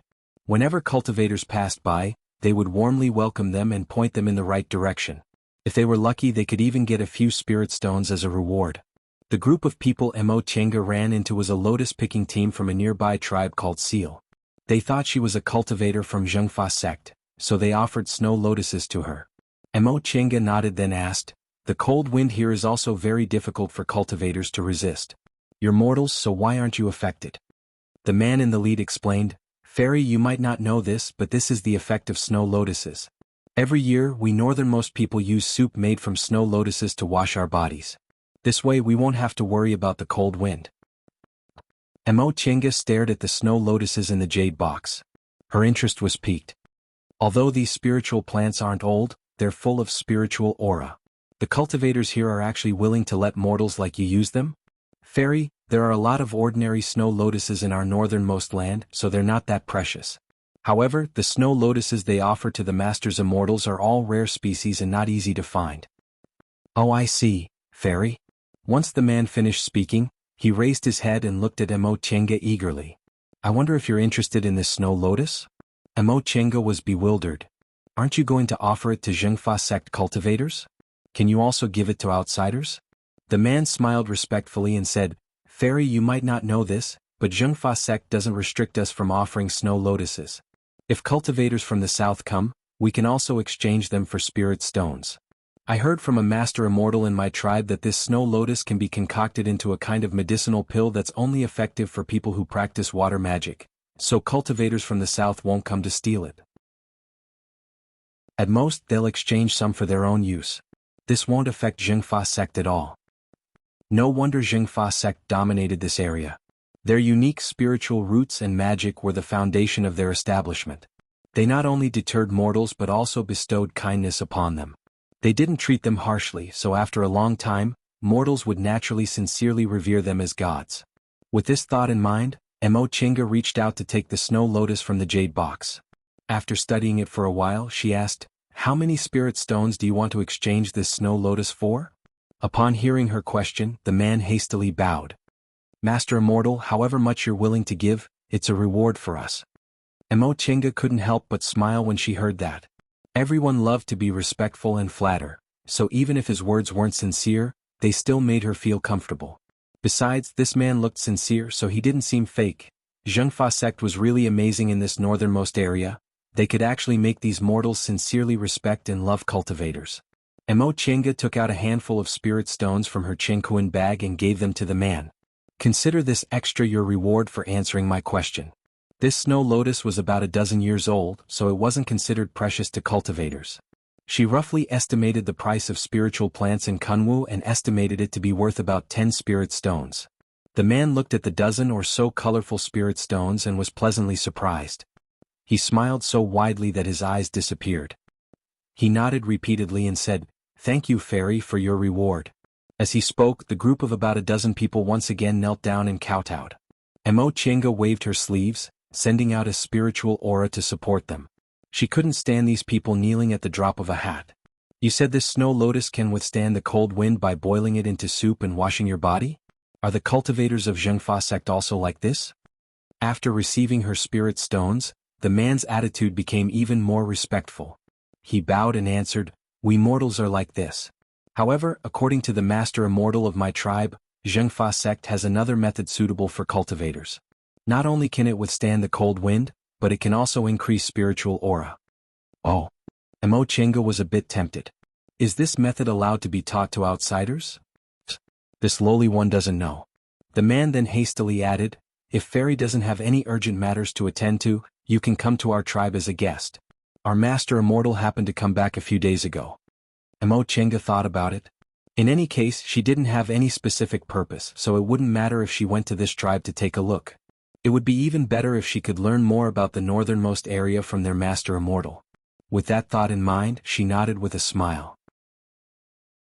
"That being the case, I'll be bothering you." Upon hearing her agreeing, the man was pleasantly surprised. He hastily returned her greeting respectfully. We don't dare. It's our honor to have Fairy as a guest in our tribe. Fairy, please." Mo Chinga looked at the snowstorm and said, "I'll send you on your way." As she spoke, she raised her hand and summoned the white silk handkerchief. She then cast an art and the white silk handkerchief instantly expanded. With a flick of her sleeve, spiritual aura gushed out, lifting more than 10 mortals up. Seemingly seeing such a method for the first time, the man in the lead was both surprised and delighted. Standing on the white silk handkerchief, he said while trembling, "Fairy, this... What? You don't want to?" The man hastily shook his head. "Of course not.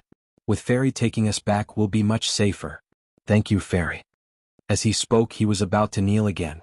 Mo Chinga felt helpless. These people were too respectful to cultivators. They knelt at every turn. She raised her hand to stop them. "Stand properly. You'll lead the way." Yes. Fairy, our tribe is in this direction." The seal tribe wasn't far away. Since she was carrying mortals, Mo Chinga didn't dare to fly too fast. Nevertheless, in just a short while, they could already see the densely packed snow-white roofs below them. As it turned out, in this northernmost area, materials were scarce except for ice, so these mortals used ice to build their houses. The temperature in this northernmost area was extremely low. Even a drop of water would turn into ice, so the houses built from ice were airtight. Not only were they not cold, but they were also very warm. Mo Chinga learned all of this from the man in the lead. The man in the lead was the chieftain of the seal tribe, Hai Bo. The northernmost people originally didn't have surnames, but after Zhengfa sect was established, they also started to use surnames. Everyone in the Seal tribe had the surname Hai. Looking down from above, the large group of ice houses were sparkling and translucent. Amidst the swirling snow, they looked very beautiful. Ferry over there. Hai Bo pointed the way and Mo Chenga landed on the open space in the middle of the group of ice houses. There were originally many people on the open space and each of them was busy with their own business. The women were sewing and drying clothes, while the men were repairing all kinds of utensils and dealing with the carcasses of various animals. Upon seeing them coming down from the sky, everyone gathered around them. Once they landed on the open space and put away the white silk handkerchief, Mo Chenga discovered that a group of people was kneeling around her. Feeling helpless, she turned to Hai Bo and said, "I don't like this. Tell them to stop kneeling." Hai Bo nodded, then stepped forward and said loudly, "Everyone get up. This fairy doesn't like people kneeling. Go do what you're supposed to do." Upon hearing the chieftain's words, these people finally stood up one after another. Some went back to work while others came to talk to their relatives. Hai Bo turned around and said to Mo Chenga, "Fairy, this way please. Our master immortal is here." Mo Chenga nodded, then followed Hai Bo to the tallest ice house. As they walked, Hai Bo introduced the place to her. "Our tribe's master immortal is an official disciple of Zhengfa sect. If you have any questions, he'll definitely know. Come, fairy, please." He lifted the animal skin curtain in front of the ice house and politely invited Mo Chenga to enter. Mo Chenga smiled and took the lead. When she was above the tribe, she already sensed a foundation-building cultivator's aura. Unexpectedly, there was actually a foundation-building cultivator in this tribe that only had several hundred people at most. Inside was a small hall. The furnishings weren't any different from those in the Heartland and Kunwu. The only difference was the materials. Most of the furniture was made of ice, the curtains were made of animal skin, and there were also some teacups and the like, all of which were carved from wood. Once they entered the small hall, Hai Bo stood in front of a curtain and shouted, "Master Immortal, Hai Bo requests an audience." Then he respectfully stood in front of the curtain. After a while, a voice came from inside. "What's the matter?" Hai Bo respectfully reported, "A fairy requests an audience." Once Hai Bo finished speaking, Mo Chenga slightly released the momentum of a foundation-building cultivator. Sure enough, a sound was immediately heard from inside. Soon after, someone lifted the curtain and came out. It was a young man. He was tall and thin, had a thin face and was wearing Zhengfa sect's Taoist robe. Mo Chenga raised her hand. Just as she was about to salute him, she was startled. "It's you?" Chapter 172. This person was Jiang Shanghong, the person she saw on Mount Yunwu more than 10 years ago. The Jiang Shanghong in front of her was a lot different from 10 years ago. When Mo Chenga first entered Yunwu sect, the Jiang Shanghong she saw was young and had a decent face, but his whole body was cold and his eyes were full of disdain, making people not want to get close to him. But the current Jiang Shanghong looked a bit younger than before. He wasn't even 50 years old yet, which was quite young for a foundation-building cultivator. His entire person was much thinner than before, but the uncomfortable gloomy coldness of his body had turned into indifference. His brows had also become gentle, and there was no disdain to hurt others, only a faint indifference. After Mo Chenga was saved by Jiang Shanghong, the two of them fled separately. Mo Chenga attracted the attention of the pursuers, so no one knew Jiang Shanghong was involved and he disappeared smoothly. Later, although Mo Chenga was saved by Qin Shi, she lost second uncle and went to Shanqing school. Separated by thousands of miles, she didn't have time to inquire about Jiang Shanghong. In the blink of an eye, more than 10 years had passed. Senior Marshal Brother Jiang? Jiang Shanghong was even more shocked when he saw her expression. When he heard her voice, he regained his composure and said to the curious Hai Bo, "This is my friend. Quickly serve the snow lotus tea." Hai Bo promptly answered, "Yes, yes. Please wait a moment, the tea will be served soon." After Hai Bo left, Jiang Shanghong's gaze finally fell on Mo Chenga. After sizing her up, the astonishment on his face slowly faded and he finally smiled. "Junior Marshal Brother Yi, long time no see." His smile made Mo Chenga sigh inwardly. How could Jiang Shanghong smile in the past? It seemed that leaving Yunwu sect for more than 10 years had changed him a lot. It has indeed been a long time. In the blink of an eye, more than 10 years have passed. I didn't expect we'd meet again here. Jiang Shanghong nodded with a smile. "Junior Marshal Brother Yi, please sit. Oh, should I change my name now?" Mo Chenga sat down on the guest seat and said with a smile, "What's the difference? I'm still using the name Yi Xiaotian when I'm outside, so Senior Marshal Brother Jiang can still call me that." After a pause, she asked with a smile, "Senior Marshal Brother Jiang, are you using your original name now?" Jiang Shanghong sat down on the seat of honor and shook his head. "My current name is Jiang Shuihan." Upon hearing that he really did change his name, Mo Chenga sighed and nodded. Jiang Shanghong probably changed his name because he had no other choice. When he left Jiang clan, he broke off all relations with Jiang clan. Before he left, he even killed the beloved junior of Jiang clan's core formation cultivator. He wasn't like Mo Chenga, who entered Xianqing school and had protection. If he didn't change his name, it would be very easy for others to find him. It's been so many years. Is Senior Brother Jiang doing well? Why did you become a master immortal of this northernmost tribe and even entered Zhengfa sect? I'm doing pretty well. Jiang Shanghong said faintly, "After I left Mount Yunwu, I decided to leave Kunwu and look for other spirit veins to cultivate. However, there are too few spirit veins in the secular world. In the end, after thinking about it for a long time, I came to the northernmost area. Zhengfa sect is the most powerful sect in the northernmost area, and it also cultivates water magic, which suits me very well. Kunwu is also far away from here, so presumably no matter how hard Jiang clan tries, they won't be able to find me in the northernmost area." That is true. In the past, Senior Brother Jiang also cultivated water magic, so entering Zhengfa sect also complemented each other. Mo Chenga couldn't help but nod. Now that she thought about it carefully, it was very normal for Jiang Shanghong to come to the northernmost area. He mainly cultivated water magic, so Zhengfa sect's cultivation technique was very suitable for him. Furthermore, it was far from Kunwu, so it was a good place to hide. Jiang Shanghong smiled. "It was actually a coincidence that I was able to smoothly enter Zhengfa sect. As long as a mortal in the northernmost area has spiritual roots, Zhengfa sect will accept them no matter what kind of spiritual roots they have. However, they're very strict with us cultivators who come from the south. My spiritual roots are too poor, so it was originally very difficult for me to be accepted by them." "Oh? Could it be that Senior Brother Jiang encountered some kind of fated chance?" "It was also a coincidence. As soon as I arrived here, I happened to run into the people of this tribe. Their master immortal had just passed away, so they were faced with the predicament of being incorporated by another tribe. Thus, they begged me to become their master immortal. I thought about it, and since I didn't have anywhere else to go, I agreed. Later, Zhengfa sect changed its name and abandoned the original Zhengfa school.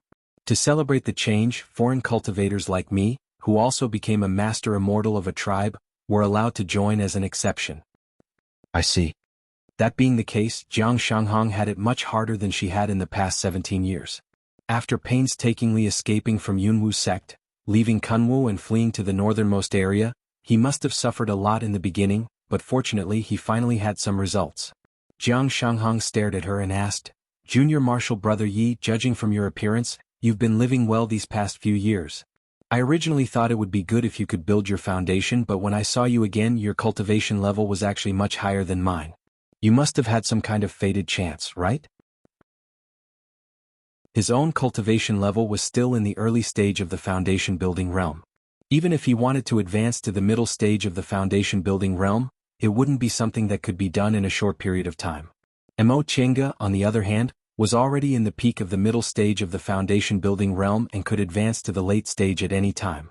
Mo Chenga also smiled. Jiang Shanghong's current temperament was quite agreeable to her. He spoke bluntly and wasn't as gloomy as before. "It's not bad, I was just lucky. I'm afraid luck alone isn't enough. Junior Marshal Brother Yi, you don't have to be so modest." Jiang Shanghong paused for a moment, then continued, "Junior Marshal Brother Yi, I'll tell you the truth. When we parted that year, I thought you'd most likely be unable to escape the calamity. I never expected that you. How did you escape that time?" "This." Mo Chenga muttered to herself for a moment, but in the end, she told him the truth. "It was almost like that. If Senior Marshal Brother Qin hadn't come to save me, I would have died." "Senior Marshal Brother Qin?" Jiang Shanghong thought for a moment, then said with astonishment, "Are you talking about Junior Marshal Brother Qin, she who lived with us?" Mo Chenga nodded. "After we parted that day, second uncle and I escaped from Mount Yunwu, but we were quickly overtaken by them. Because of that, second uncle died." Mo Chenga's expression became gloomy when she mentioned this matter. Jiang Shanghong looked apologetic. I'm sorry, I made you remember something sad. It's nothing. Judging from Jiang Shanghang's current appearance, he was indeed completely different from before. How could he have apologized for this matter in the past? She went on to say, before second uncle died he told me to ask someone for help. That person was a famous core formation cultivator in West Kunwu. Back then he owed my father a favor, so he left a divine sense sound transmitting talisman behind. After I crushed the talisman, Senior Marshal Brother Qin appeared. What? Jiang Shanghang was shocked. He thought for a moment then asked, Junior Marshal Brother Qin, could it be that you already have a master? Mo Chenga smiled and nodded. She knew Jiang Shanghang misunderstood, but she didn't intend to explain. In fact, she also thought the same as Jiang Shanghang back then. Qin she also made her think the same. After all, how could an ordinary aura refining cultivator know that he lived with a core formation cultivator for several years? Jiang Shanghang thought for a moment then asked, could it be that Junior Marshal Brother Qin's master is much more famous than Yunwu Sec's, so he could, correct? Mo Chenga said faintly, how could those people from Yunwu Sect dare to offend the disciple of Lord Daoist Jinghe from Shenqing School in West Kunwu? What? Jiang Shanghang blurted out and stood up all of a sudden. Right at that moment, someone called from outside, Master Immortal, the Snow Lotus tea is here. Jiang Shanghang calmed himself down then sat down. His tone regained its calmness. Come in. A woman lifted the curtain then gracefully walked in with a tray. She poured each of them a cup of tea and cautiously looked between them as if she was trying to guess their relationship. Finally she saluted them then left. The women of this northernmost area were also different from the women of Kunwu in the heartland. Their skin was fair and their facial features were relatively deep. Their statures weren't tall but they were sturdy. The women Mo Chenga saw on the way to this tribe were all like this, but this woman was obviously a bit more beautiful. Her figure was much more graceful, and she didn't look like someone from the northernmost area. Jiang Shanghang, who noticed her gaze, explained, ever since Zhengfa sect established itself in the northernmost area, the mortals it brought with it had many marriages with the northernmost tribes. Now, some people in the tribe have bloodlines from the Heartland and Kunwu. He then pointed at the Snow Lotus tea on the table. Junior Marshal Brother Yi, have you ever drunk this Snow Lotus tea in Don City? Back then, I was in a hurry to come to the northernmost area, so I didn't drink this Snow Lotus tea and suffered a lot.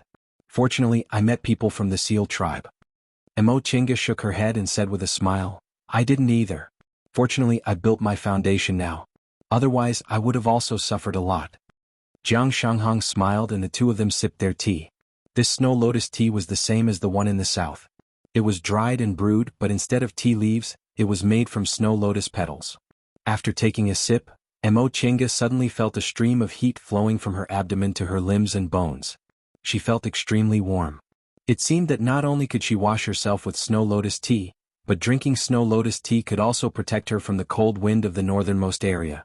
Jiang Shanghang put down the teacup, looked at her and continued with the previous topic.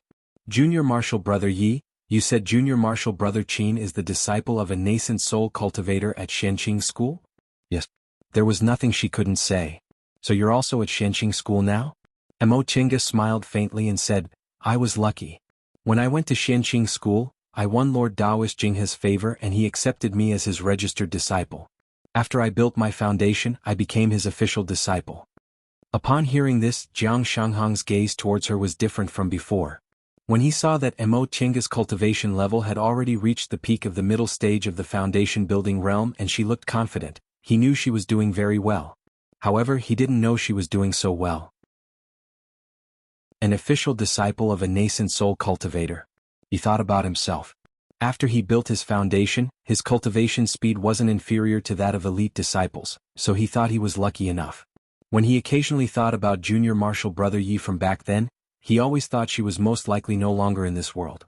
Even if she was lucky enough to escape the calamity, she probably wouldn't be able to build her foundation. Unexpectedly, not only did she build her foundation but she was also doing so well that it was beyond his expectations.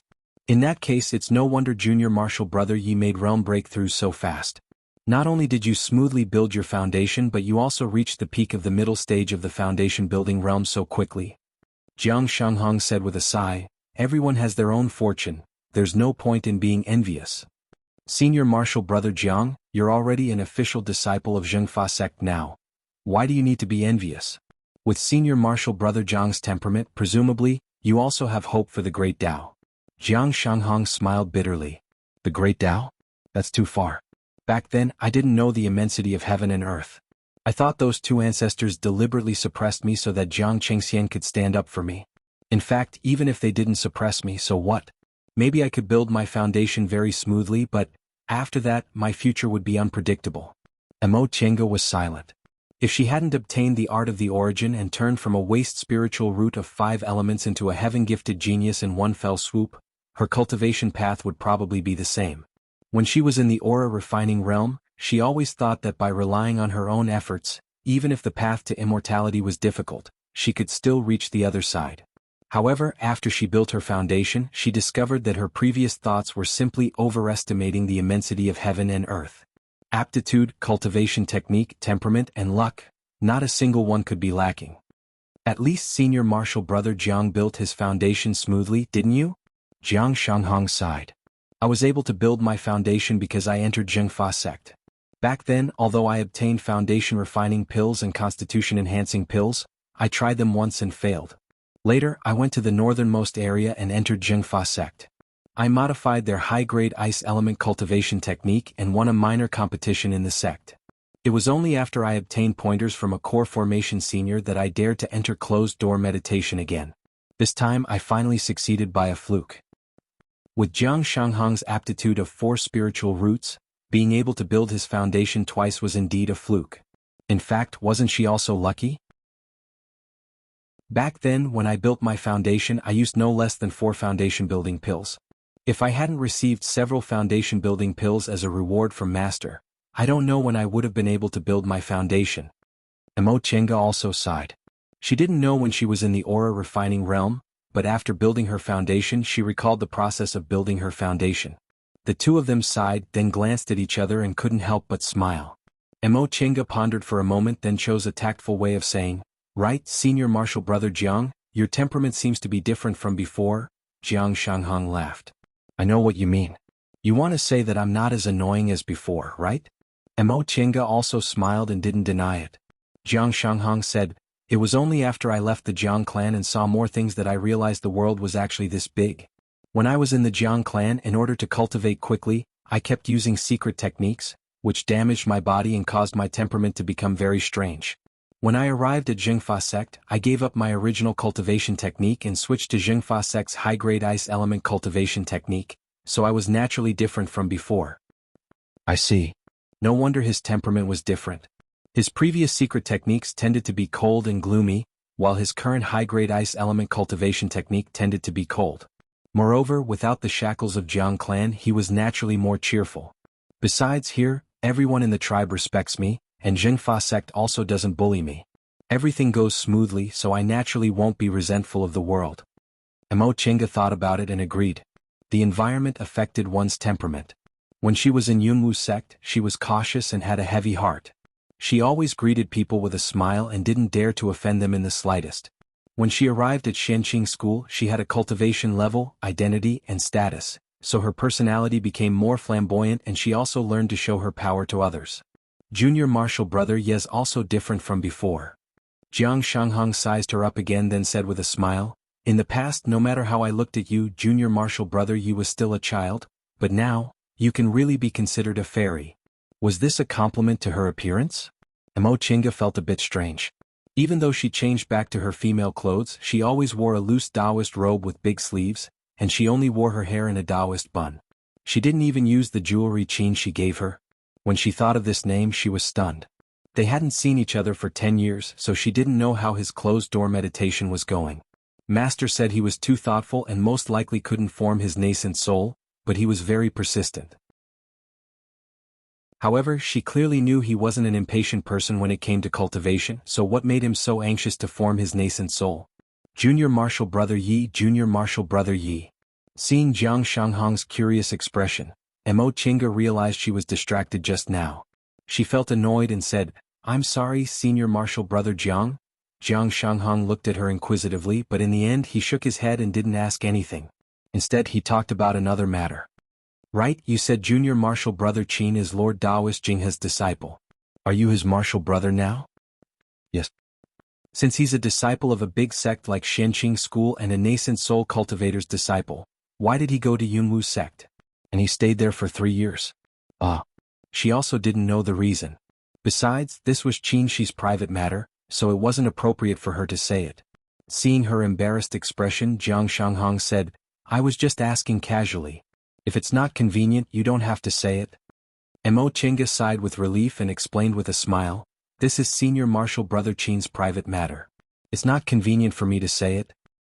I was too abrupt. Jiang Shanghong put down this question and asked again, how is Junior Marshal Brother Qin now? Very good. She swallowed the words that were on the tip of her tongue.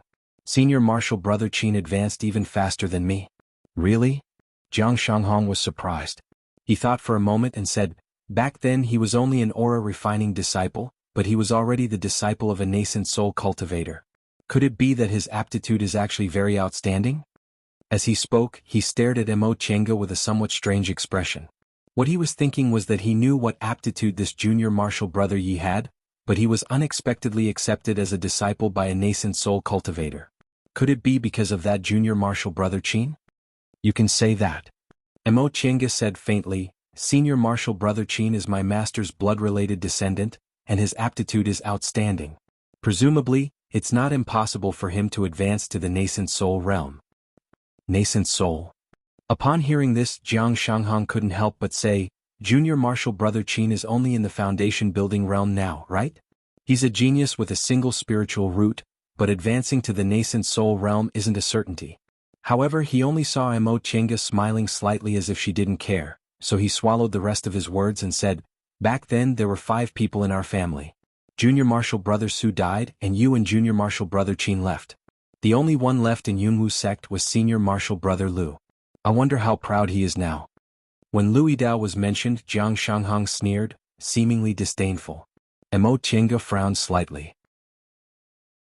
She asked in confusion, Senior Marshal Brother Jiang, back then you and Senior Marshal Brother Lu didn't have any conflicts, right? Of course not. Then why did you? Jiang Shanghong sneered again.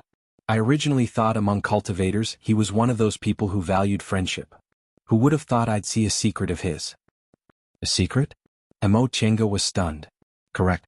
Jiang Shanghong said coldly, do you know how Junior Marshal Brother Su died? It was during the foundation building pills test. Mo Chenga paused. Since Jiang Shanghong said that, could it be that Su Jingji's death was related to Louis Dao? Upon seeing her expression, Jiang Shanghong nodded indifferently. You should have guessed what I mean. Back then, in that forest, I happened to see them. I saw them being besieged with my own eyes. When they were in danger, Senior Marshal Brother Lu, in order to buy himself time to escape, didn't warn Junior Marshal Brother Su and took advantage of the fact that no one was paying attention to him to slip away. However, Junior Marshal Brother Su was surrounded by Wuxia sect's cultivators. Without a doubt he died. What? Mo Chenga's face paled. She was about to question why Jiang Shanghong didn't make a move even though he saw them, but on second thought, regardless of Jiang Shanghong's temperament back then, since he was bound to lose, he naturally wouldn't throw his life away. However, not making a move was one thing, and abandoning Su Jingji like a sacrificial pawn was another. The last time she saw Louis Dao, he was so angry about Su Jingji's death. Could it be that he had a guilty conscience? Because he did such a thing, he hated the person who made him do it even more.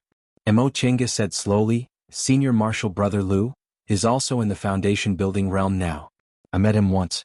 He's now a core formation cultivator's disciple of Yunwu sect. Really? Jiang Shanghong sneered with an indifferent expression. I've been away from Yunwu sect for so long, and I don't plan to go back in the future. Whatever happens to him has nothing to do with me. Mo Chenga was speechless. She also thought the same way.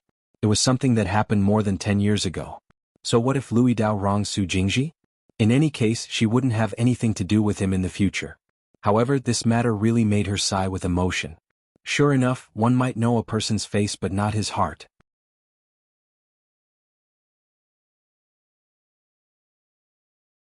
Jiang Shanghong said, clean up the guest room and properly entertain my friend. The woman glanced at Mo Chenga. Yes. After that, he walked towards Mo Chenga, bowed respectfully and made an inviting gesture. Fairy, please come with me. Mo Chenga once again cupped her hands towards Jiang Shanghong, then stood up and followed the woman out of the igloo. The mortal woman led her around a corner and entered an ice house not far away. This igloo was similar to the one Jiang Shanghong was in. It also had a small living room with a curtained door on the inside. It was not convenient to make doors in the ice houses in the extreme north. It seemed that the door curtains were made of animal skin. After bringing her here, the mortal woman respectfully bowed and said, "Fairy, please rest here. If you need anything, just shout for me." Mo Chinga sized up the small igloo. After bowing once more, the mortal woman retreated.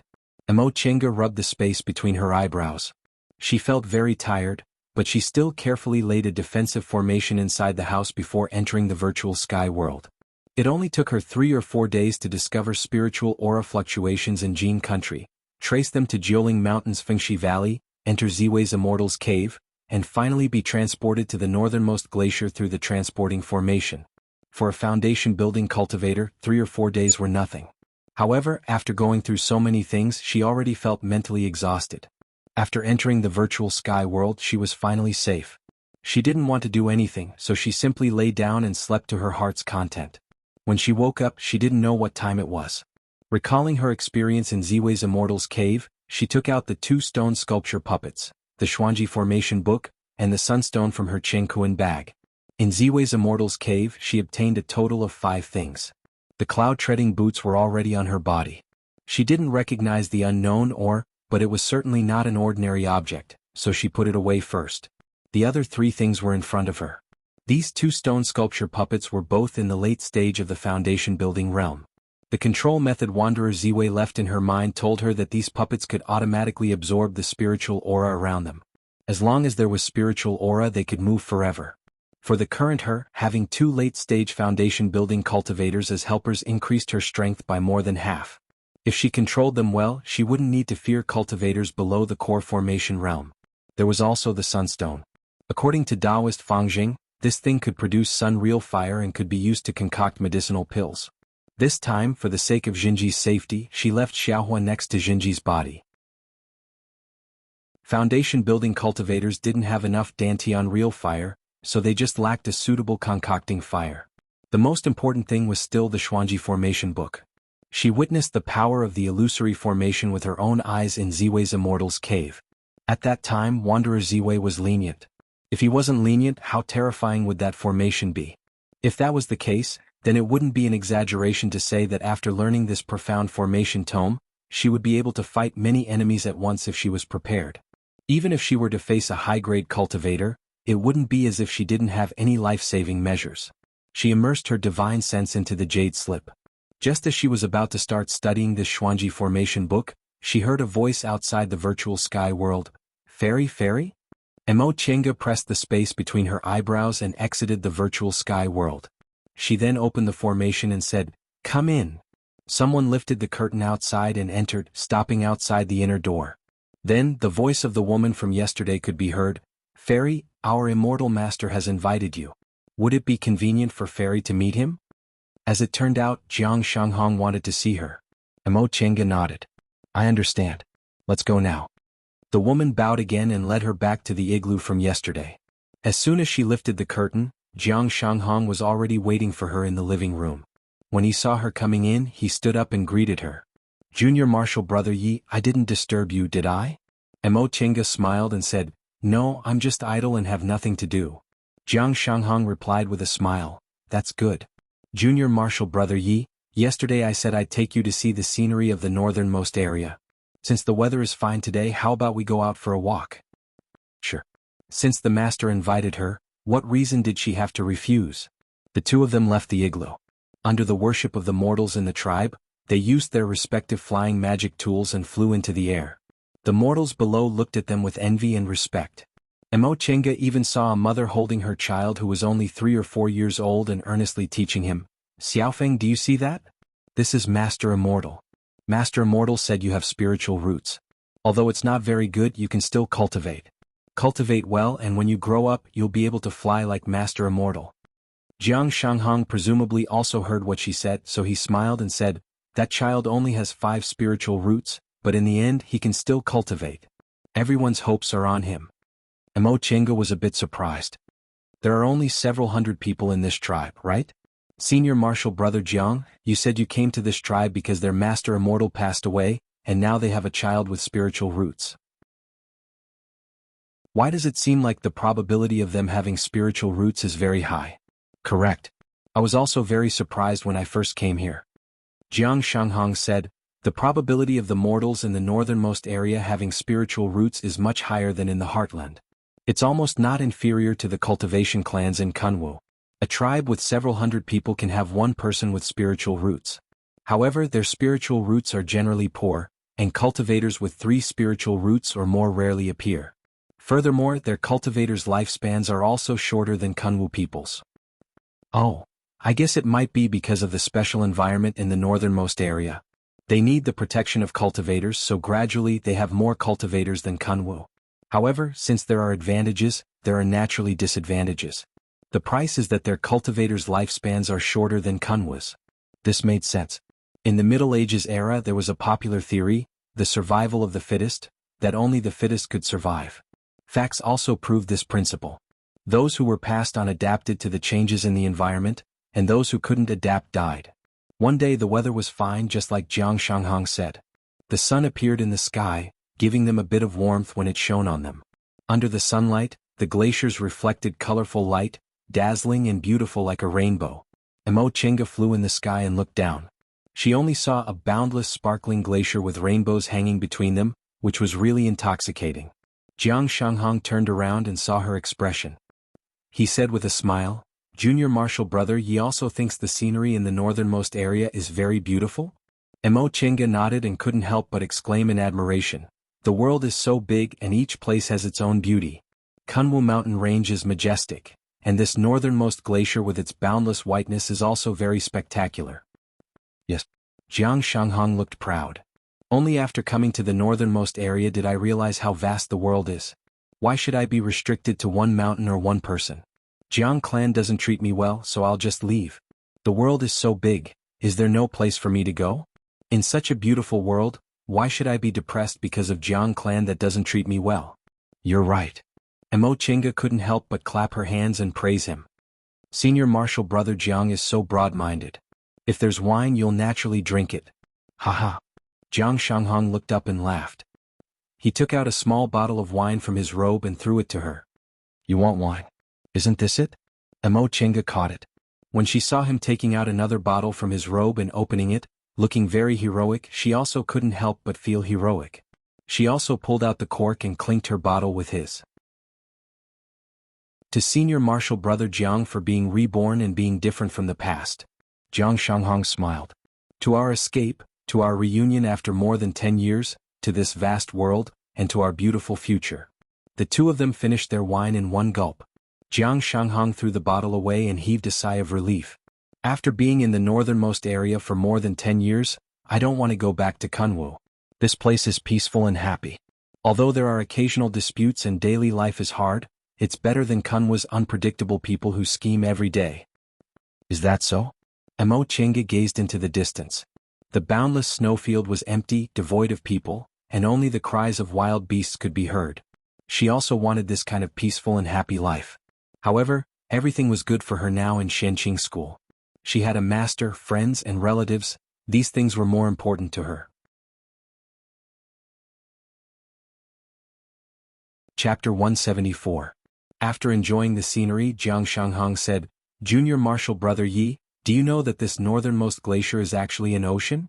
Emo Chenga was surprised. An ocean? Yes. Jiang Shanghong pointed to the north. Over there, north of the glacier. Emo Chenga looked as far as she could but couldn't see anything. Jiang Shanghong leaped up and stepped on his flying magic tool. Let's go. Seeing that he was in high spirits, Emo Chenga also leaped up. Jiang Shanghong had already seen her flying in the air without using a flying magic tool, so he couldn't help but ask, Junior Marshal Brother Yi, you can actually fly this fast? Emo Chenga smiled. Of course not. Senior Marshal Brother Jiang, look at my boots. These are flying magic tools. Jiang Shanghong naturally noticed that the boots on her feet were full of spiritual aura, but he wasn't sure. Now that he heard her words, he took a second look at them, feeling quite envious. As a flying magic tool, boots were much more convenient than ordinary flying magic tools, and they also saved magic power. However, flying magic tools in the shape of boots were very rare. Since Mo Chinga said they were magic tools, Jiang Shanghong naturally felt envious. Although he was now a disciple of Zhengfa sect and was respected, he didn't have a master and was only an ordinary sect cultivator. He naturally didn't have any magic tools, but he had good magic tools. The two of them flew north. After flying for about half a day, they heard a rumbling sound.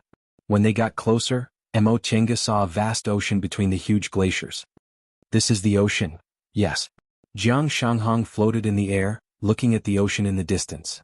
This is the northernmost ocean. It's so vast that I don't know where it leads to. There are demonic beasts everywhere and there are countless rare treasures. It all depends on whether people have the ability to take them away. When Mo Chinga heard what he said, she turned her head and stared at him thoughtfully. Jiang Shanghong turned back and smiled. It seems Junior Martial Brother Yi understands what I mean. Yes, in order to cultivate, I always go deep into the northernmost ocean to look for spiritual objects to exchange for cultivation needs. I told Junior Martial Brother Yi about this because I wanted to ask if you were interested. Mo Chinga didn't answer immediately. Instead, she turned around and looked at the boundless ocean in front of her. In the northernmost area, whether it was the boundless snowfield or the ocean in front of her, it was so vast and peaceful that people couldn't help but feel open-minded. She couldn't bear to let the matters of the cultivation world taint it. Senior Brother Jiang, are there any treasures here? What's the price? Upon hearing what she said, Jiang Shanghong seemed to heave a sigh of relief. He pointed at a place in the distance and said, Junior Martial Brother Yi, do you see that sharp horn? Mo Chinga looked in the direction he was pointing. It was an iceberg about 1,000 feet tall. It looked like a sharp knife tearing a corner of the sea apart. Jiang Shanghong said, that iceberg has a name among the disciples of Zhengfa sect. How should I address you? Correct, that isn't an ordinary iceberg. It hasn't melted in 10,000 years, nor has it drifted away, firmly standing here. We call it the land of the hidden dragon. The land of hiding dragon. Mo Chinga repeated with a puzzled expression. Dragons were the most powerful of the ancient divine beast. The dragon clan was born with divine abilities, and they were once the race closest to gods. They could move clouds and summon rain, and they could swallow rivers and spit out oceans. Even a newborn dragon child had the same ability as a core formation cultivator. At the end of their cultivation they would become winged dragons. They could fly in the sky, dive into the earth, and roam the universe. They were also the most carefree race. Senior Martial Brother Jiang, are you trying to say that dragons really exist? Jiang Shanghong shook his head. We don't know whether dragons really exist or not. However, this land of the hidden dragon has been passed down among Zhengfa sect disciples for thousands of years. I've also seen it. There's indeed a mysterious spiritual breath inside, but no one knows whether it's a dragon or not. Is it dangerous inside? Of course. Danger and opportunity coexist. A fervent glint flashed in Jiang Shanghong's eyes. He said in a low voice, we once had a senior who obtained a mysterious treasure inside and entered the core formation realm in one go. But among the disciples who entered, some came out with serious injuries and some died. Seeing that Mo Chinga didn't say anything, he anxiously asked, Junior Martial Brother Yi, are you not interested? Mo Chinga smiled faintly and cast him a glance. Senior Martial Brother Jiang, what happened to your magnanimity just now? Jiang Shanghong was startled. A blushing expression appeared on his face, but he still said resolutely, I'm no longer trapped by my past. I can embark on the path of cultivation, so how can I give up? If I can go further, I naturally won't give up the opportunity to become an immortal. Mo Chinga was silent. The great path to immortality was just these 4 words. How many magnanimous people couldn't see through it, let alone Jiang Shanghong? She took a deep breath and said, Senior Martial Brother Jiang, if there aren't enough benefits, I don't need to risk my life. What do you think? Jiang Shanghong was startled, but when he recalled her current identity, he finally reacted. He still smiled and said, this land of hiding dragon isn't the only place where ordinary disciples like us go to look for treasures. Even the elite disciples in the school also flock like ducks. Junior Martial Brother Yi, do you think there aren't enough benefits inside? Is that so? Zhengfa sect was also one of the 7 great cultivation groups in the Celestial Pole. Its power was only slightly smaller than Shenqing School and Gujin sect, so that meant, seeing that Mo Chinga didn't seem very interested, Jiang Shanghong said, Junior Martial Brother Yi, don't underestimate the treasures inside. In Zhengfa sect, even nascent soul cultivators often go to the land of hiding dragon. Unless you're a disciple in the foundation building realm or above, you can't invite disciples who aren't from our school to enter. His words piqued Mo Chenga's interest. Nascent soul cultivators wouldn't be interested in ordinary treasures at all. Treasures that could make them frequently go there to look for treasures had to be natural treasures.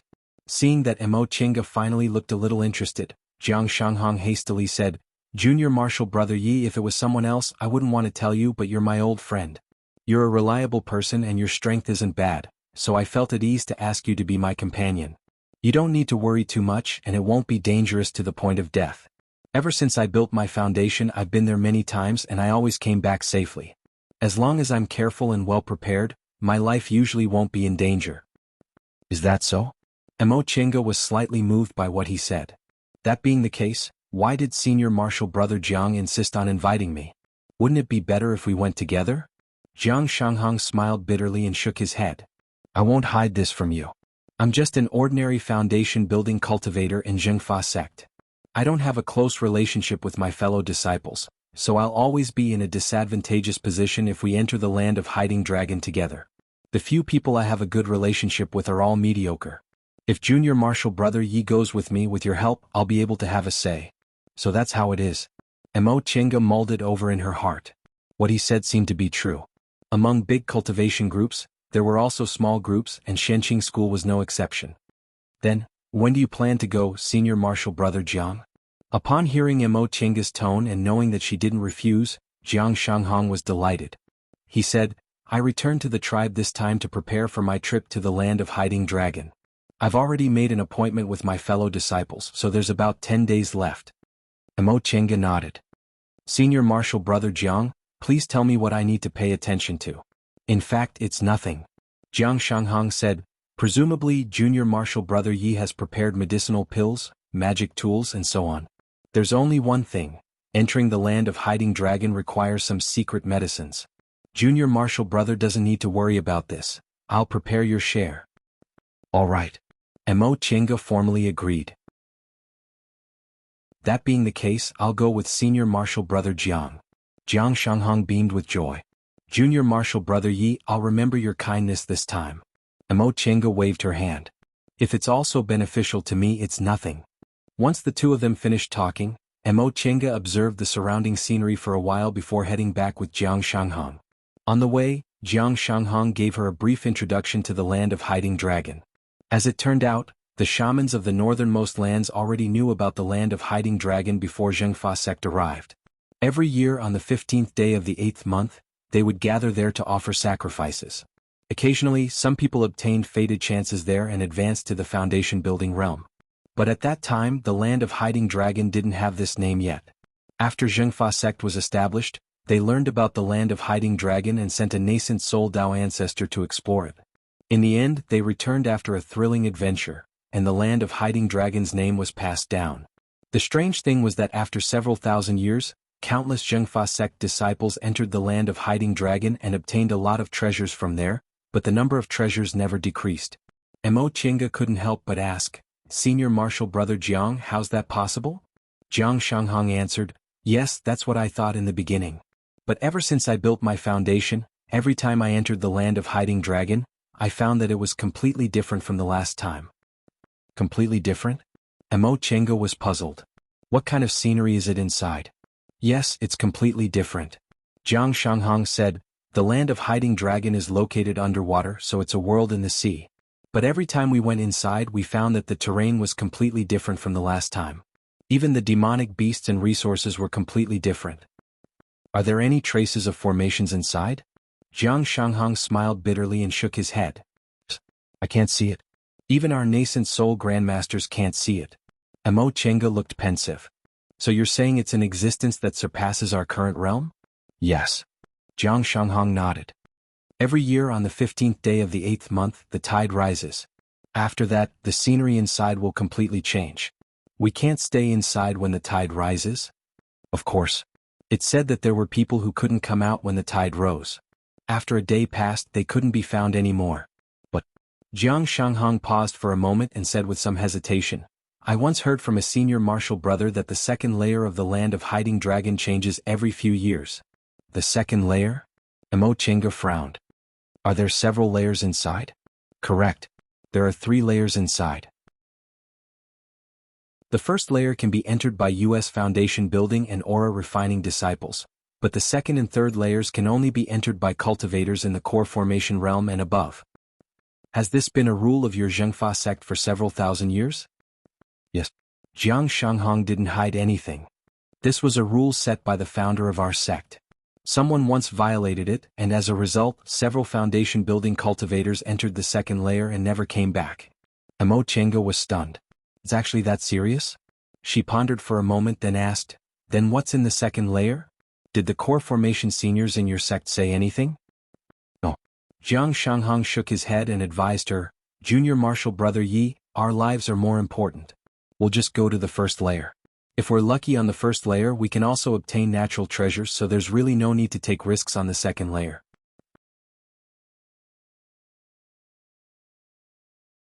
Chapter 175. After returning to the Seal tribe and parting ways with Jiang Shanghong, Emo Chenga set up a defensive formation and entered the virtual sky world. In fact, she didn't really believe what Jiang Shanghong said. It wasn't very dangerous, but there were a lot of unique treasures. Such a good thing would definitely be considered a complete secret by the people in their sect. Not to mention inviting disciples from other sects, even disciples from their own sect wouldn't know about it. But she didn't think Jiang Shanghong had any bad intentions. Back in Yungu's sect, she only saved him once in passing, yet he was willing to take the risk to save her. Moreover, he really despised Lui Dao's method of abandoning Su Jingji. Presumably, although he was a selfish person, he wasn't a sinister person. If he didn't have good intentions for her, he wouldn't have acted like this. In short, Jiang Shanghong's character wasn't bad.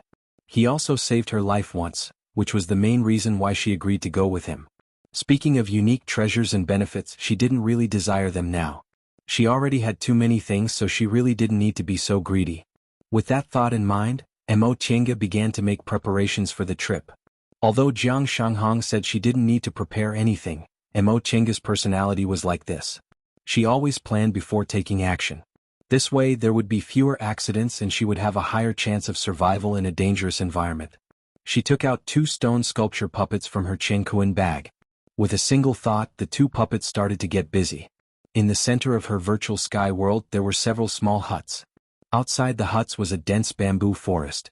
Surrounding the bamboo forest was a small stream, and on the other side of the stream was a large expanse of medicinal fields. After she recognized this virtual sky world as its master, although it went through some preliminary cleaning, the layout didn't change. It was still arranged by its previous master.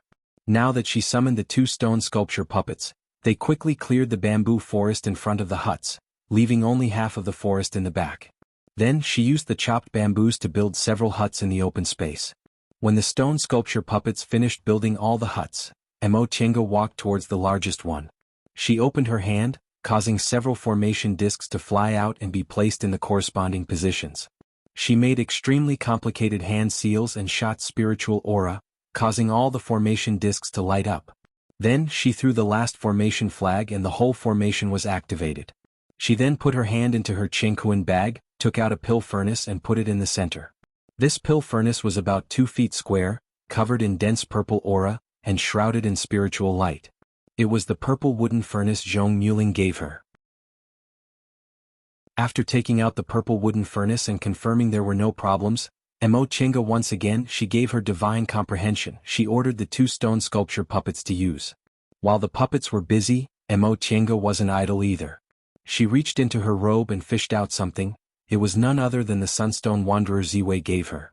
She took out the Dragon of the World bag and Zhong with the Zhong with the cultivator and the purple cave Zhong had with Emo Qindao and Ling with Zhong with the puppets Emo Zhong with she didn't with she with she with Emo with Emo with Emo with she Emo with Yang. Holding the sunlight stone in her palm, she took out a talisman brush from her robe with her other hand. Soon after, she used her divine comprehension to force out a drop of blood essence. She dipped the talisman brush in the blood essence and quickly drew lines around the purple wooden furnace. These lines seemed unreasonable, but once they were drawn on the purple wooden furnace, they shone brightly as if they were real. After she finished drawing, Emo Chenga put away the brush, opened the purple wooden furnace, and put the sunlight stone inside.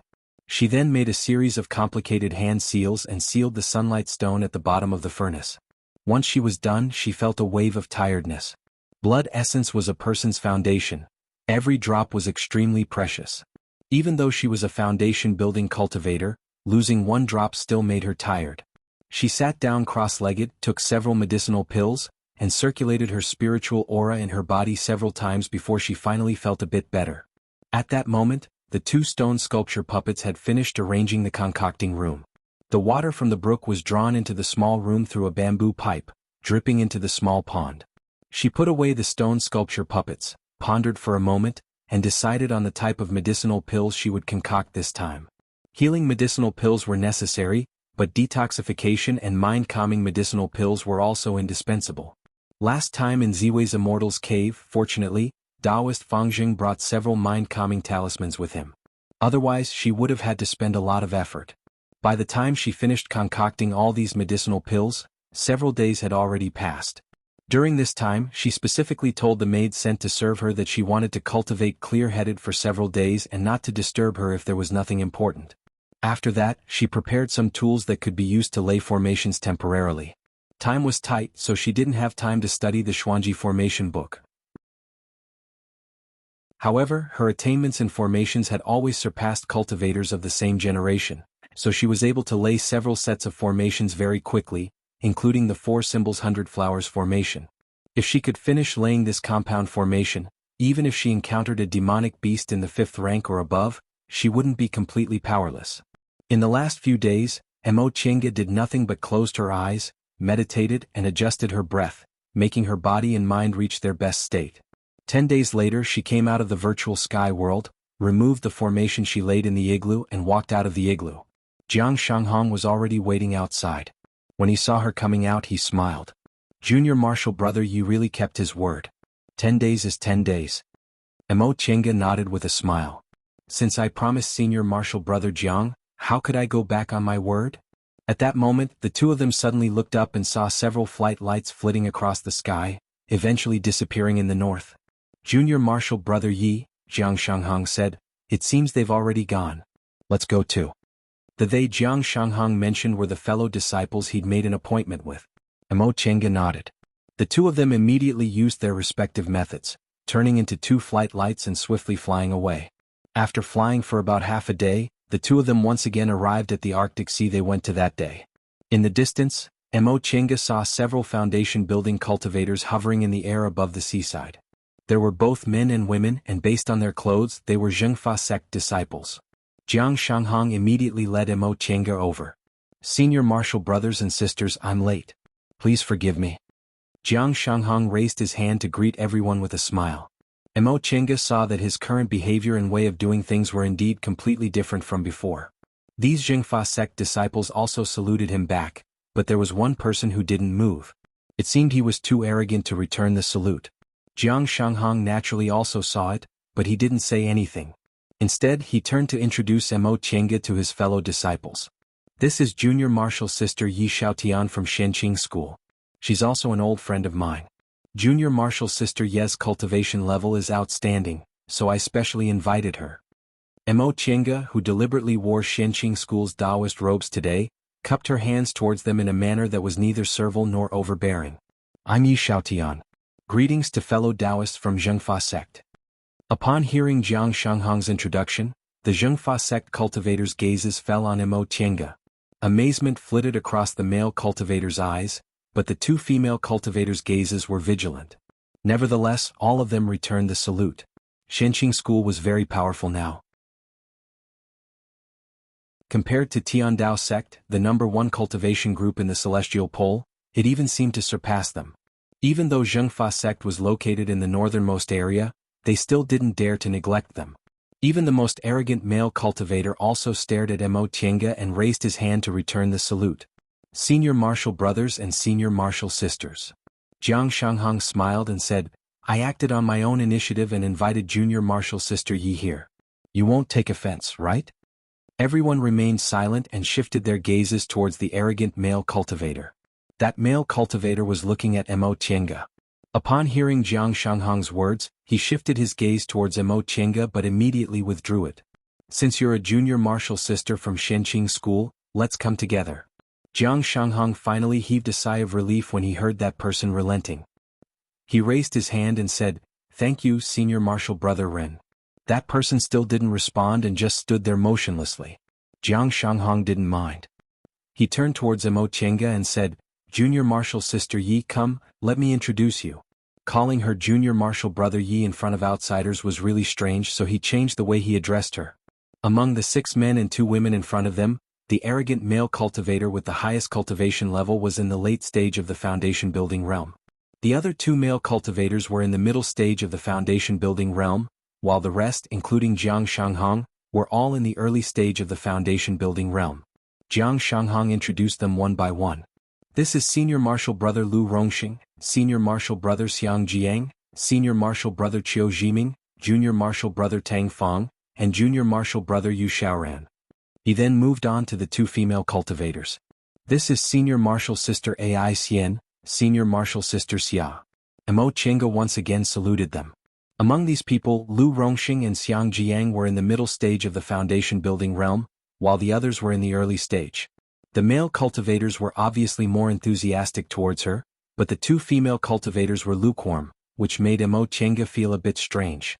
Finally, it was the arrogant male cultivator with the highest cultivation level. Jiang Shanghong put him last, but it was unclear whether he was being cautious or for some other reason. "This is Senior Martial Brother Ren Yufeng, our leader this time. Senior Martial Brother Ren is our martial uncle Buki's inner disciple.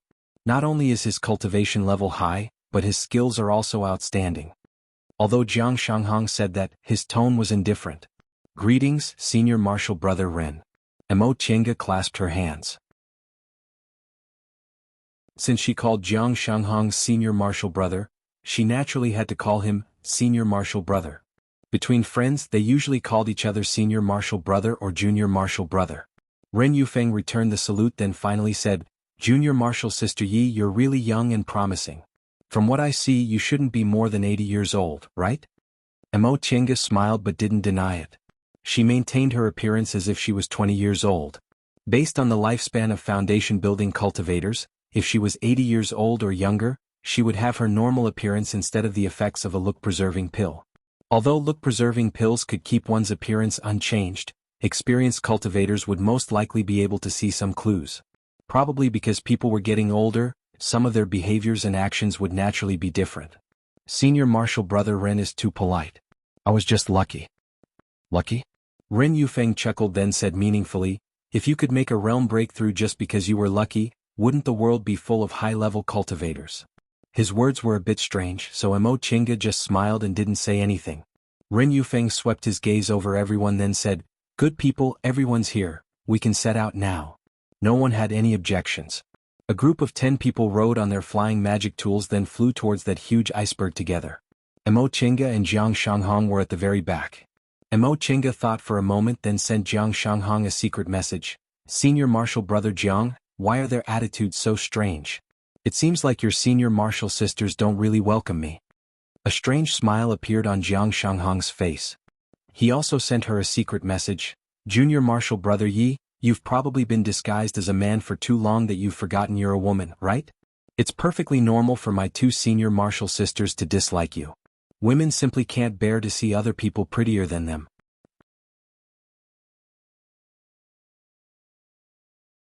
Chapter 176. Jiang Shanghong's answer stunned Emo Chenga. "This?" Jiang Shanghong smiled. "Junior Martial Brother Yi, you've been in Kunwo for a long time and have seen many beautiful women in the cultivation world, so you don't think much of yourself. But this is the northernmost area. Haven't you noticed that these 2 senior martial sisters look ordinary?" Upon hearing that, Emo Chenga looked towards the front. Ai Xian and Xiahou Yuan were indeed too ordinary in terms of their statuses as cultivators. There are very few beautiful women in the northernmost area. I wasn't used to it when I first came here, so I didn't think much of you before. Now that we meet again, I realize I missed a beauty," Jiang Shanghong said jokingly. Emo Chenga really wasn't used to this kind of joke, so she said helplessly, "Senior Martial Brother Jiang, don't tease me. I'm thin-skinned." Eee. Seeing that she really looked uncomfortable, Jiang Shanghong stopped talking. "I'm sorry, Junior Martial Brother Yi. I shouldn't have made such a frivolous joke with you." Emo Chenga shook her head. It's just that I'm not used to it. Senior Marshal Brother Jiang, you don't have to worry about it. And? Jiang Shanghong thought for a moment, then comforted her. Junior Marshal Brother Yi, you don't have to worry. These Senior Marshal brothers are just a bit curious about you because they're used to seeing female disciples from our school. Besides, even if those two Senior Marshal sisters don't like you, you're a Xianqing school disciple after all, so they won't do anything to you. I know. Cultivators were always wise. Besides, she wasn't a peerless beauty who could make people crazy with jealousy. However, she didn't know whether to laugh or cry at the current situation. As it turned out, one's appearance had to be set off. When she was in Kunwu, Bai Yanfei was the only one who showed goodwill to her, and that was because she was suitable for him. It wasn't until she arrived in the northernmost area that she realized she could also be considered a beauty. She looked at her temporary teammates again. Lu Xiang and Jiang Shanghong were slightly older. They seemed to be in their 40s while the others looked like they were in their 20s or 30s. They were, after all, cultivators from cultivation groups, so they were much younger than individual cultivators. However, their appearances were indeed quite average. They weren't as good-looking as the cultivators in Kunwu. Mo Qianga swept her gaze over Jiang Shanghong. She couldn't help but feel the urge to make a joke. Compared to these people, Jiang Shanghong was also a lot more handsome. The group of 10 flew for a long time, but the iceberg was still in sight. Mo Qianga wrinkled her brows, then asked Jiang Shanghong, Senior Marshal Brother Jiang, it doesn't seem that far. Jiang Shanghong explained, Junior Marshal Brother Yi, there's something you don't know, but in our northernmost area, there are glaciers everywhere. It's an expanse of white, so if you look at it, you'll have an illusion. The land of Hiding Dragon is actually thousands of miles away. So that's how it is. To a Foundation establishment cultivator, several thousand li would indeed take a long time to fly. After flying for a while, the iceberg finally came closer. It wasn't until she saw it that she realized the magnificence of this iceberg wasn't inferior to the other mountains in Kunwu. The majesty of Kunwu lay in its vast mountains that stretched for over 10,000 li. Each mountain was connected to another, and the scenery was different from each other. Some were steep and marvelous, some were graceful and calm. However, the iceberg in front of them just stood there by itself. The several thousand feet tall ice peak was lonely and silent, as if it had been overlooking the northernmost ocean ever since time immemorial. It watched the surrounding icebergs drift and the sea turn into mulberry fields while it stood there alone forever. This was a kind of solitary and proud beauty. Jiang Shanghong looked up and said, according to the legends of the northernmost people, this iceberg was here from the beginning. Other icebergs melted, disappeared, or drifted away, but it was the only one that remained like this since ancient times. Why didn't it melt? Mo Qianga couldn't help but ask. Under the sunlight, every ice peak was sparkling and translucent, looking magnificent and magnificent. I don't know. This time the one who answered was Ren Yufeng. His cultivation level was the highest among them and he was also their leader, so he was currently standing at the forefront. The land of Hiding Dragon is like this. Even nascent soul grandmasters can't answer these questions. Maybe we'll have to wait until we become deification cultivators before we can answer some of them. Ren Yufeng's gaze swept over them. Junior Marshal brothers and sisters, are you ready? If you're ready, we'll go in now. Mo Qianga looked at Jiang Shanghong. Before this trip, Jiang Shanghong said she needed some special things, but he'd prepare them for her. At that moment, Jiang Shanghong took out a palm-sized pouch and handed it to Mo Qianga. Junior Marshal Sister Yi, these are bubble fruits. After eating one, a water-repelling barrier will form around your body that can last for a day. There are several dozens of them here, so they should be enough. Bubble fruit? What a childish name. Mo Qianga took the pouch and imitated them. She took out a plum-like fruit, took a bite and swallowed it. And the taste wasn't bad, it was a bit sweet. Jiang Shanghong also ate one, then moved closer to her and said, this fruit is unique to the northernmost land. It's often used to coax children. While they were speechless, Ren Yufeng led everyone to dive into the water. Mo Qianga saw that they didn't use a defensive barrier, but after they went into the water, a water-repelling barrier automatically formed around their bodies. This bubble fruit really lived up to its name. After diving several hundred feet into the water, everyone finally stopped. Ren Yufeng took out a jade talisman, then muttered some unknown incantation. Several streams of spiritual aura hit the surface of the ice, causing ripples on the surface of the ice to ripple. A black hole slowly appeared on the surface of the ice, which was flat and flawless a moment ago. This was an extremely brilliant restriction. but even with Mo Chinga's attainments and formations she couldn't see any clues. Apparently, the nascent soul grandmasters of Zhengfa sect also attached great importance to this place. But this made Mo Chinga even more puzzled. Since this was Zhengfa sect's important place, why did they invite her, a disciple from another cultivation group, to come? Jiang Shanghong trusted her, so why didn't the others have any objections? Without much time to think, Ren Yufeng already turned around. Under the water, his voice sounded a bit distorted. Junior martial brothers and sisters were going in now. Be careful. Everyone cupped their hands and responded with solemn expressions on their faces. At that moment, Mo Chinga actually wanted to laugh. This was her first time seeing such a scene. There were so many foundation building cultivators, and every one of them was talking with a bubble above their head. It was really interesting. Under Ren Yufeng's lead, the 10 of them slowly passed through the black hole. Mo Chinga followed behind them. Jiang Shanghong deliberately asked her to swim in front of him. Once they passed through the hole, the scenery in front of them changed and they instantly felt warm all over. There was only ice and water under the northernmost sea, but inside this iceberg, there was actually a vast expanse of blue ocean. Inside the ocean, there were lush aquatic plants and shoals of fish. The water refracted specks of light. It was completely a scene of a warm ocean. Mo Chinga looked up. She even felt that the surface of the water and the sunlight weren't far from her. A shoal of finger-sized silver fish swam over. Under the refraction of water and light, their silvery white scales shone with silvery light, looking extremely wonderful. She was somewhat fascinated by this kind of scenery. She even wanted to reach out and stroke these silver fish, but behind her, Jiang Shanghong's expression suddenly changed. A sword appeared in his hand and he slashed it towards the shoal of fish. Mo Chinga was startled. When she turned around to look, she discovered that everyone else also had the same expression and each of them had taken out their magic tools. No matter how stupid she was, she should have realized there was something wrong with these silver fish. She immediately took out the shuttle of flying Apsara, causing a golden ray to scatter. However, since she was underwater, her strength was somewhat lacking, so she was obviously a lot slower. Once she realized this problem, Mo Chinga pondered inwardly. These Zhengfa sect disciples came here all year round, so their attacks weren't hindered in the slightest. She, on the other hand, was hindered by the water, so her strength was reduced. This was very disadvantageous to her. With the 10 foundation building cultivators taking action, this shoal of small fish was quickly wiped out. While everyone was cleaning up the scene, Mo Chinga asked Jiang Shanghong in a low voice, "Senior martial brother Jiang, these small fish only have a little bit of spiritual aura. They're basically not demonic beasts, so why are they?" Jiang Shanghong put away his sword and said, "Junior martial sister Yi, these fish indeed aren't demonic beasts, but they have strange teeth.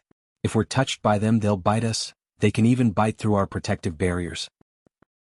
Mo Chinga was shocked. She'd never heard of anything that wasn't a demonic beast being able to harm cultivators. Sure enough, the world was big, nothing was too strange. Then the seemingly harmless water plants actually stretched out their tentacles, trying to entangle them.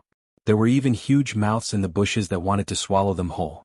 It had only been 2 hours since they entered the interior of this iceberg, but they'd already encountered several fierce battles in succession.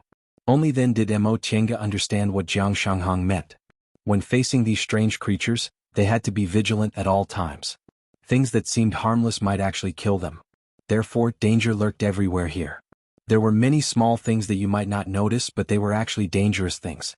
However, if you were vigilant all the time, killing these seemingly harmless things wasn't difficult at all.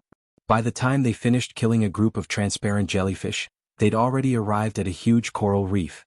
The coral had a bright red luster. Mo Chinga could see that these corals were full of spiritual aura, so they could be considered treasures. At this moment, the leader, Ren Yufeng, stopped. He turned around and said, "Junior martial brothers and sisters, these red flame corals are hard to come by, so we can pick as many as we want.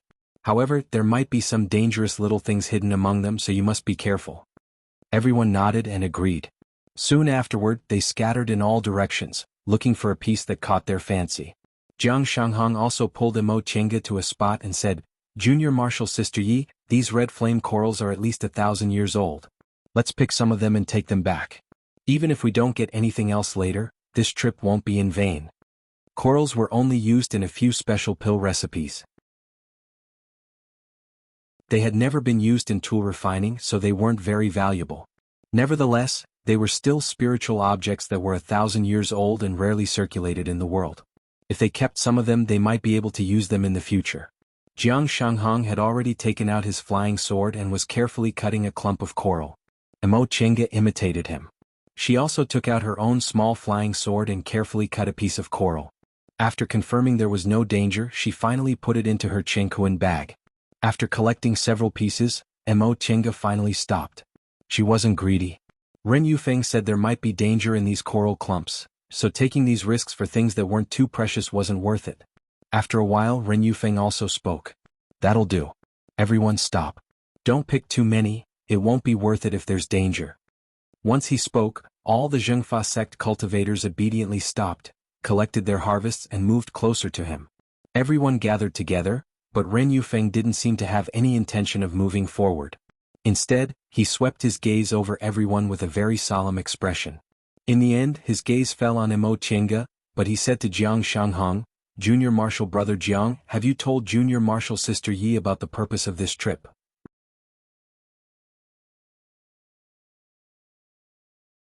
Chapter 177. Emo Chenga frowned slightly. Sure enough, Jiang Shanghong had something he didn't say.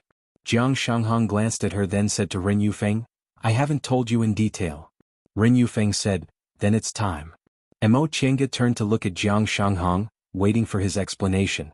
Although she already knew this matter wasn't that simple, she still felt unhappy now that it was laid out in front of her. Faced with her gaze, Jiang Shanghong coughed and said somewhat uncomfortably, Junior Marshal Sister Yi, don't be angry. I didn't say it before because this matter is very important. My previous promise is still valid now. I didn't say it clearly because it was inconvenient. Emo Chenga merely raised the corner of her lips, declining to comment. She had already guessed it, so she wasn't very angry. However, if she didn't care too much about it, people might think she had no temper. Upon seeing Jiang Shanghong's awkward expression, Ren Yufeng interrupted, let me say it. Jiang Shanghong looked at him, hesitated for a moment, but in the end he retreated. Emo Chenga watched him coldly. With Ren Yufeng's arrogant behavior, how could Jiang Shanghong dare to object to him? It seemed what Jiang Shanghong said to her before was true. He was only an ordinary disciple and was in a weak position in front of fellow disciples of Zhengfa sect. Facing her, Ren Yufeng put away his previous arrogance and said sternly, Junior Marshal Sister Yi, if you don't agree to what I'm going to say next, I'll let you go. However, you have to swear on your inner demon that you'll never say anything. Emo Chenga frowned slightly. What could be so serious? She said faintly, Senior Marshal Brother Ren, just say it. So what if I agree or not?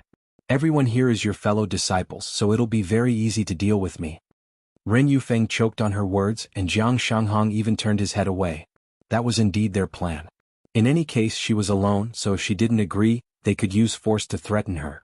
However, Emo Chenga said it so bluntly, causing their faces to burn. After all, bullying a single woman really wasn't something to be proud of. Nevertheless, Ren Yufeng's skin was thick enough, so he quickly regained his composure.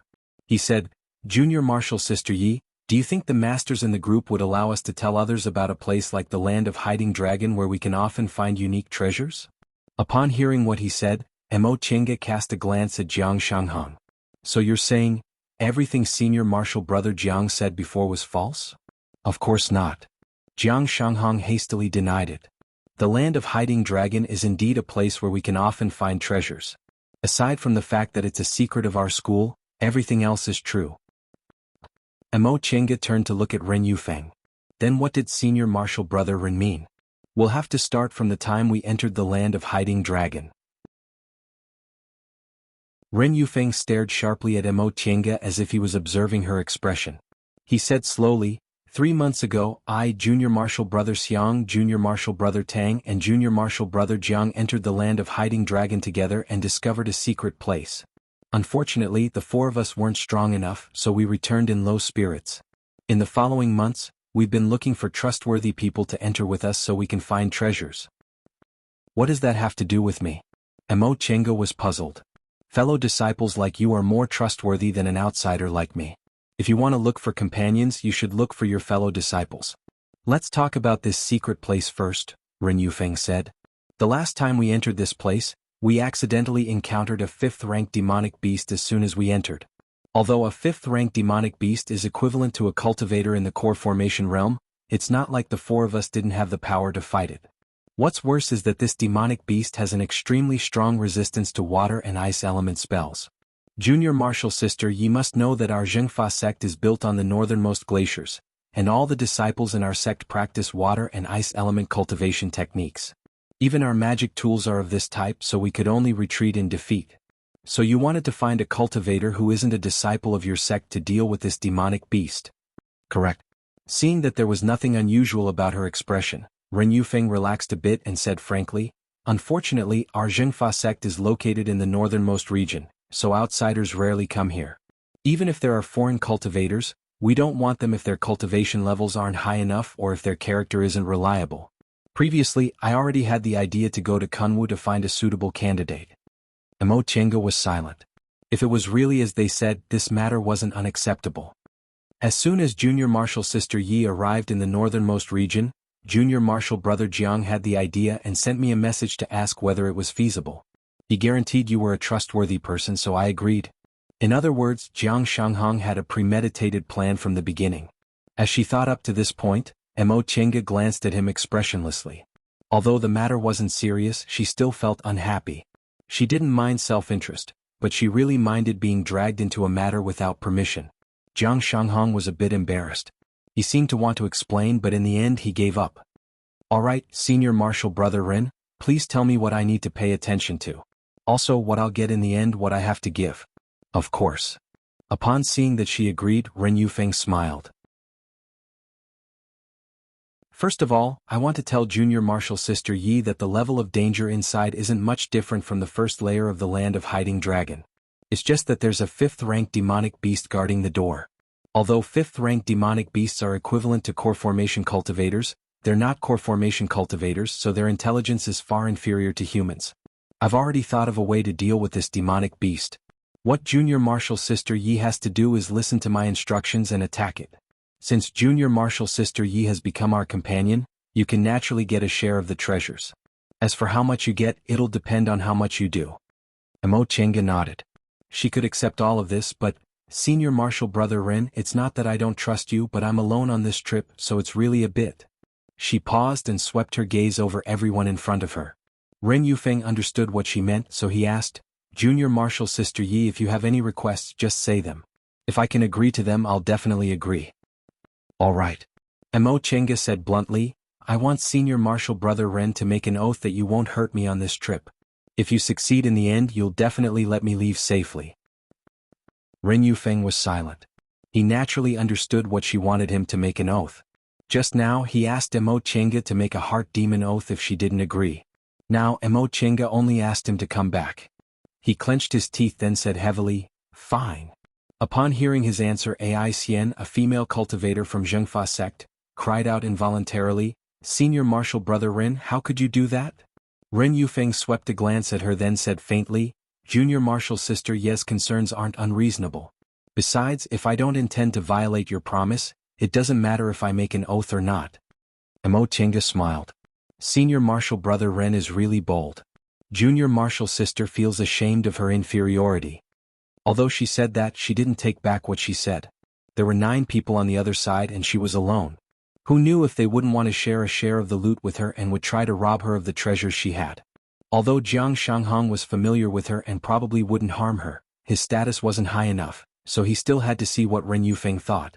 Among these people, Ren Yufeng, who had the highest status, was only an inner disciple of a core formation cultivator. Presumably, even if he had magic weapons or whatnot, they wouldn't be of high grade, so it wasn't impossible for him to covet them. I, Ren Yufeng, swear by my inner demon that I won't harm Junior Martial Sister Yi Xiaotian on this trip. I'll also restrain my fellow disciples and let Junior Martial Sister Yi leave safely afterward. After thinking up to this point, he opened his eyes and looked at Mo Chenga. Is this okay? Seeing that Ren Yufeng had indeed made a heart demon oath, Mo Chenga immediately smiled and said, that being the case, Senior Martial Brother Ren can continue. I have no more questions. Everyone heaved sighs of relief when they heard what she said. Ren Yufeng then said, all right, since Junior Martial Sister Yi has no objections, we'll start preparing. Everyone knows what we need to prepare, so let's get started. Right after he finished speaking, everyone started to get busy. Mo Chenga didn't know what they were going to do, but Jiang Shanghong came over and said, Junior Marshal Sister Yi, this is Zhengfa Sect's Cold Ice Protective Talisman. That 5th rank demonic beast also belongs to the water element, so it'll be safer if you carry it with you. Mo Qianga took the talisman, then said faintly, "Thank you, Senior Marshal Brother Jiang, for your consideration." Her words were neither cold nor warm. She didn't seem angry, but she also didn't seem to have any intention of forgiving her, causing Jiang Shanghong to have a belly full of words to say. Feeling helpless, he could only turn around and continue with his own matter. Aside from Mo Qianga, the other 9 Jingfa sect cultivators followed Ren Yufeng's instructions. Each of them chose a position and laid spirit stones around themselves, seemingly preparing some kind of formation. Mo Qianga watched them for a while. With her attainments in formations, she could tell they were laying a defensive fortification formation. However, she didn't understand why they laid a formation here. Before long, the fortification formation was finally laid. Ren Yufeng called out, "Junior Marshal Sister Yi, please come here." At that moment, aside from Ren Yufeng and Xiang Jiang, all of them walked towards the center of the formation. Mo Qianga also walked over. Upon seeing that they all entered the formation, Ren Yufeng said, "Junior Marshal brothers and sisters, stay here. In a moment, Junior Marshal Brother Xiang and I will lure that 5th rank water carp beast over. At that time you'll need to activate the formation. You must withstand it. Junior Marshal Sister Yi, you don't need to worry about anything. When the time comes, we'll naturally protect you. You just need to focus on using powerful magic tools and spells to attack it." The Zhengfa sect cultivators all nodded. Mo Qianga responded with a yes. She hoped Ren Yufeng would keep his promise. If that was the case, she would actually be the most relaxed among them. At that moment, aside from Mo Qianga, the other 7 people were already standing in their respective positions. This was the position of the Big Dipper.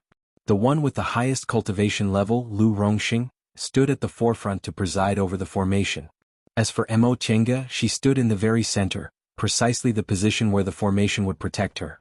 Ren Yufeng and Xiang Jiang's whereabouts were also unknown. Mo Qianga guessed they made the 8 of them stay here because it was a way to deal with that demonic beast. It was also possible that the secret place required a special method to open, so they didn't want them to see it. Before long, Lu Rongxing shouted, "It's here." Once they heard what he said, the 7 people each took out their magic tools and gathered their spiritual aura. When their magic tools were overflowing with spiritual aura, Lu Rongxing shouted, "Activate the formation."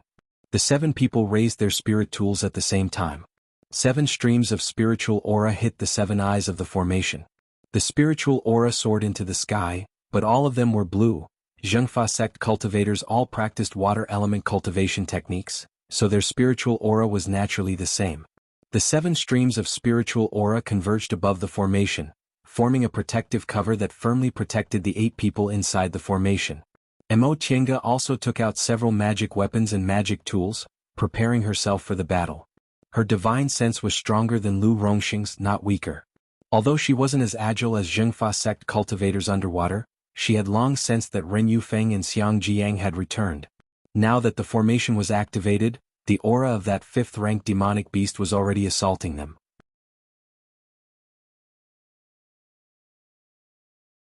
Chapter 178. This wasn't Mo Qianga's first time facing a 5th rank demonic beast, but it was her first time fighting underwater. In the distance, Ren Yufeng and Xiang Jiang were rushing over. She didn't know what kind of escaping technique they used, but their speed in the water was actually faster than on land. Presumably, Zhengfa sect was good at water spells, so using escaping water in the water complemented each other. The 2 of them rushed over and shouted, "Formation!" Lu Rongxing immediately waved the wooden sword in his hand and shouted, "Open the formation!" The 7 of them cast their spells together. A bright light burst out of the defensive formation, opening a gap. Ren Yufeng and Xiang Jiang flew inside. Lu Rongxing shouted again, "Close the formation!" The gap emitted a spiritual light and closed in an instant. Just as the defensive barrier closed, the water carp beast's aura ferociously rushed over. For a moment, the faces of the 10 people inside the barrier turned pale. Although they'd long thought of a way to deal with this beast, it was still a demonic beast equivalent to a core formation cultivator. Its powerful momentum when it rushed over was hard for foundation-building cultivators like them to take it seriously. Ren Yufeng shouted, "Junior Marshal brothers, calm down. Our 7 stars absolute formation can definitely block it." As he spoke, the water carp beast had already seen the people in front of it. Demonic beasts usually acted on instinct, let alone one that was already enraged. The water carp beast was about to crash into them. Emo Chinga tried her best to stay calm. Looking from inside the formation, this water carp beast was even bigger than the 10 of them combined. Its whole body was as dark as ink and it looked like an ordinary carp, but it had a huge head and crisscrossed black teeth in its mouth. It was indeed terrifyingly ugly. When the water carp beast crashed into them, the momentum of a 5th-ranked demonic beast was extremely fierce. Emo Chinga almost thought they would be swallowed by this demonic beast in one bite. However, the blue defensive barrier blocked it. When the demonic beast crashed into the barrier, the blue light flickered, but it was still blocked. Upon seeing this, not only Emo Chinga, but Ren Yufeng and the others also heaved sighs of relief. They laid this formation because they were confident in it, but their confidence still needed to be verified in reality. Now that they saw the water carp beast was indeed blocked, smiles appeared on their faces. Junior martial brothers and sisters. Everyone saw it, act according to the plan. Everyone responded and stuck to their positions. Ren Yufeng said to Emo Chinga, Junior martial sister Yi, this water carp beast has a very powerful spell, but it takes a long time to cast. Once this spell is over, we will temporarily open the formation. At that time you can attack with all your might. Alright. This wasn't difficult. However, after thinking about it, she asked Ren Yufeng, Senior martial brother Ren, when we open the formation will it? Junior sister Yi, just believe me. Before she could finish her question, Ren Yufeng interrupted her. He stared nervously at the water carp beast in front of him and simply didn't feel like answering her question. The arrogant temperament he had when they first met had unknowingly resurfaced. Emo Chinga wrinkled her brows but didn't say anything. In Shenqing School, there really weren't many people who dared to talk to her like this. As Lord Daoist Jinghe's disciple, how could other people dare to provoke her? This Ren Yufeng's temper really wasn't small, but Emo Chinga didn't know whether he had the strength to match his temper or not. Just as Emo Chinga was deep in thought, Ren Yufeng suddenly shouted, Now! Open the formation. Upon hearing what he said, Lu Rongxing waved the wooden sword in his hand. Open the formation. In an instant, a crack appeared in the defensive barrier above their heads. Ren Yufeng shouted again, Attack! Emo Chinga raised her hand. The shuttle of flying Apsara flew out of the crack in the formation, turned into a golden ray and shot towards the water carp beast. At the same time, Ren Yufeng and Xiang Jiang's magic tools also arrived, but they were only flying swords. Presumably, they didn't have time to refine magic tools with attributes of the other 5 elements, so they could only use the most common flying swords. Ren Yufeng's and Xiang Jiang's flying swords rapidly slashed towards the water carp beast, but this demonic beast's skin was very tough. When the 2 flying swords slashed at it, they only managed to leave a white mark on its skin. They were basically unable to pierce into its body. Emo Chinga attacked with her shuttle of flying Apsara. The golden ray circled around the water carp beast. At that moment, the 2 people's flying swords had already returned in defeat. Ren Yufeng said anxiously, Junior martial sister Yi, hurry? Emo Chinga didn't even spare him a glance. The golden ray fell from above and suddenly pierced the water carp beast's body. The water carp beast screamed in pain and suddenly went berserk. Ren Yufeng and the others were delighted. At least Emo Chinga's magic tools could harm this demonic beast, so this trip wasn't in vain. Junior martial sister Yi. Ren Yufeng shouted, It's up to you. Emo Chinga didn't say anything. She took out a stack of high-grade talismans and threw them. She saw that the raging sand outside was actually several earth element talismans. This water carp beast's attribute was water, and earth restrained water, so these talismans just happened to hit its weak point. The water carp beast was furious. It swung its tail and fiercely hit the defensive barrier. The blue defensive barrier trembled, and Lu Rongxing, who was in charge of the formation, vomited a mouthful of blood. Even though they were prepared, the furious attack of a 5th-ranked demonic beast wasn't easy to withstand. Seeing that the water carp beast had gone berserk and seemed to be preparing some kind of spell, Ren Yufeng shouted, Stop attacking. Close the formation. Upon hearing him, Emo Chinga circulated her spiritual aura, immediately withdrawing the shuttle of flying Apsara and closing the formation. Seeing that these people could only see it but couldn't hit it, the water carp beast became furious again. It swung its tail and hit the defensive barrier with all its might. After several hits, Lu Rongxing vomited several mouthfuls of blood. Upon seeing this, Ren Yufeng immediately ordered, Junior Martial Brother Xiang replaced Junior Martial Brother Lu. Xiang Jiang answered and walked to Lu Rongxing's position. He then took out his own magic tool. It was a jade tablet. Mo Qingge frowned slightly upon seeing this. Xiang Jiang replaced Lu Rongxing. Lu Rongxing's injuries were too heavy, so he couldn't fight for the time being. That left only Ren Yufeng and her to attack. The damage of Ren Yufeng's flying sword was limited, so she didn't have much confidence in dealing with a 5th-rank demonic beast by herself. But in this situation she couldn't retreat even if she wanted to, so she could only clench her teeth and persevere. Junior Martial Sister Yi. During this gap, Ren Yufeng glanced at her hand and said, "Your magic tool is really powerful." Mo Qingge said faintly, "It was given to me by my master when I was building my foundation. Fortunately it's come in handy." "Is that so?" Ren Yufeng asked. "Junior Martial Sister Yi, who's your master in Shenqing School?" "When I was young I also traveled to Kunwu, so I know several seniors in Shenqing School. Maybe I happen to know Junior Martial Sister Ye's master." Mo Qingge chuckled then said vaguely, "I'm a disciple of Clear Spring Peak.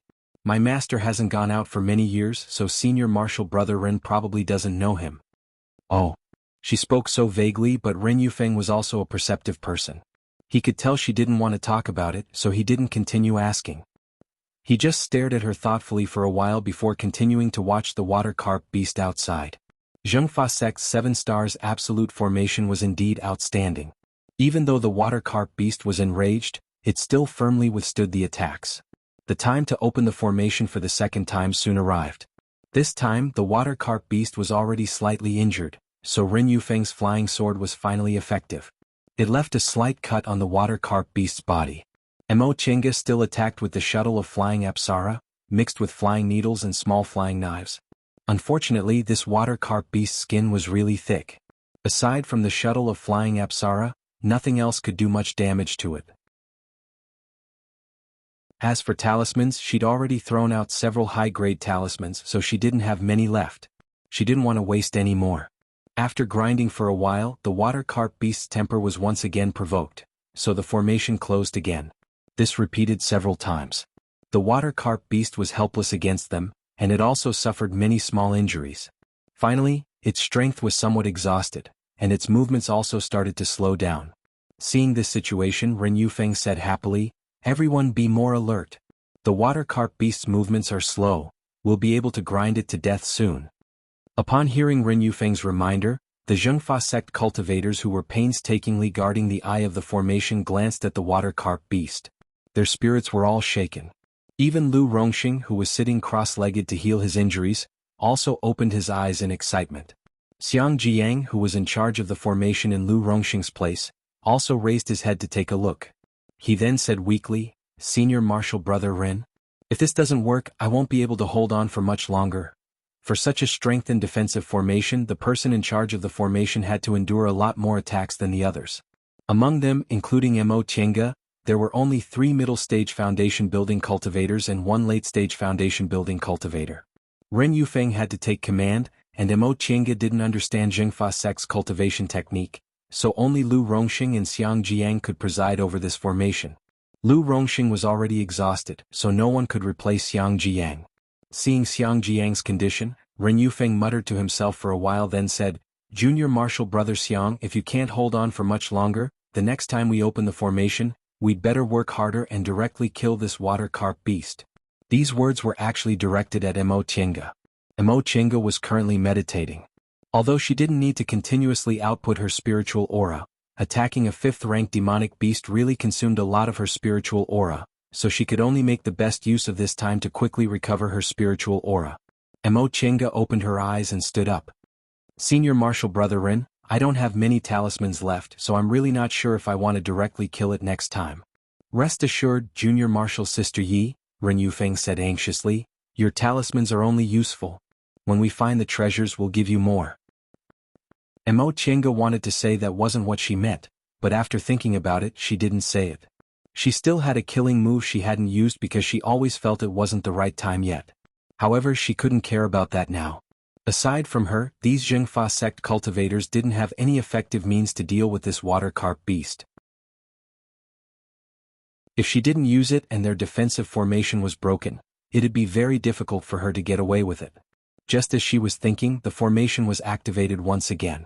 Ren Yufeng shouted, "Junior Martial Sister Yi, go all out." Right after he said that, his flying sword took the lead. Emo Chenga didn't hesitate. She threw the shuttle of flying Apsara, and at the same time, her divine sense, which had been strengthened by the soul-refining art, also reached out. The tangible divine sense cultivated by the soul-refining art was extremely fine, and it couldn't be seen in the slightest. That fifth-rank water carp beast only sensed something pouncing on it, so it waved its fins, wanting to hit it. However, the tangible divine sense wasn't the same as other characteristics. The moment it waved its fins, Emo Chenga immediately dispersed this tangible divine sense, turning it back into an ordinary divine sense. The water carp beast moved its eyeballs in confusion. In the next second, Emo Chenga slightly gathered her divine sense again, then ruthlessly lashed it at the demonic beast. Gulp. The water carp beast grunted. Its primordial spirit was hit. The way to deal with the soul-refining art was very simple. Guard your mind and don't use your own divine sense. That way, your primordial spirit would be hidden deep inside your sea of knowledge, and no one could enter it at will. However, whether it was cultivators or demonic beasts, using their divine sense in battle was almost instinctive. Divine sense was like their eyes, so how could they possibly guard against this move?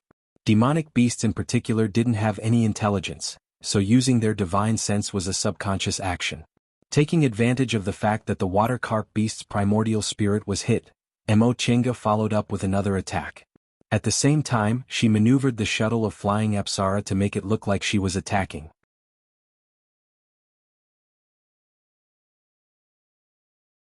Chapter 179. Her divine sense once again lashed out, hitting the water carp beast's primordial spirit. At the same time, the shuttle of flying Apsara's golden rays fiercely enveloped it. The water carp beast let out a loud roar as it furiously swung its tail, furiously hitting the defensive barrier with all its might. The 7 people supporting the fortified defensive formation were instantly injured. Xiang Jiang's expression changed and he coughed up a mouthful of blood. The defensive barrier above his head also shook and looked like it was on the verge of breaking. Ren Yufeng said happily, "It's going to die soon. Hold on a little longer." Emo Chenga glared at him angrily. He was the only late-stage foundation-building cultivator on the scene, yet he didn't even help in such a dangerous situation. Even if his spells and magic tools couldn't harm the water carp beast, he could still transfer spiritual aura to her or the other 7 people. But now wasn't the time to turn hostile, so she didn't say anything. Instead, she took out a magic talisman Lord Daoist Jinghe gave her from her Chengquan bag, then swung her hand and flew out of the gap in the defensive barrier. This talisman contained the power of a sharp weapon. It flew out of the defensive barrier lightly and soundlessly transformed into a streak of sword light, piercing into the body of the water carp beast with a light but sharp edge. Taking advantage of this opportunity, the shuttle of flying Apsara broke out of the water carp beast's body.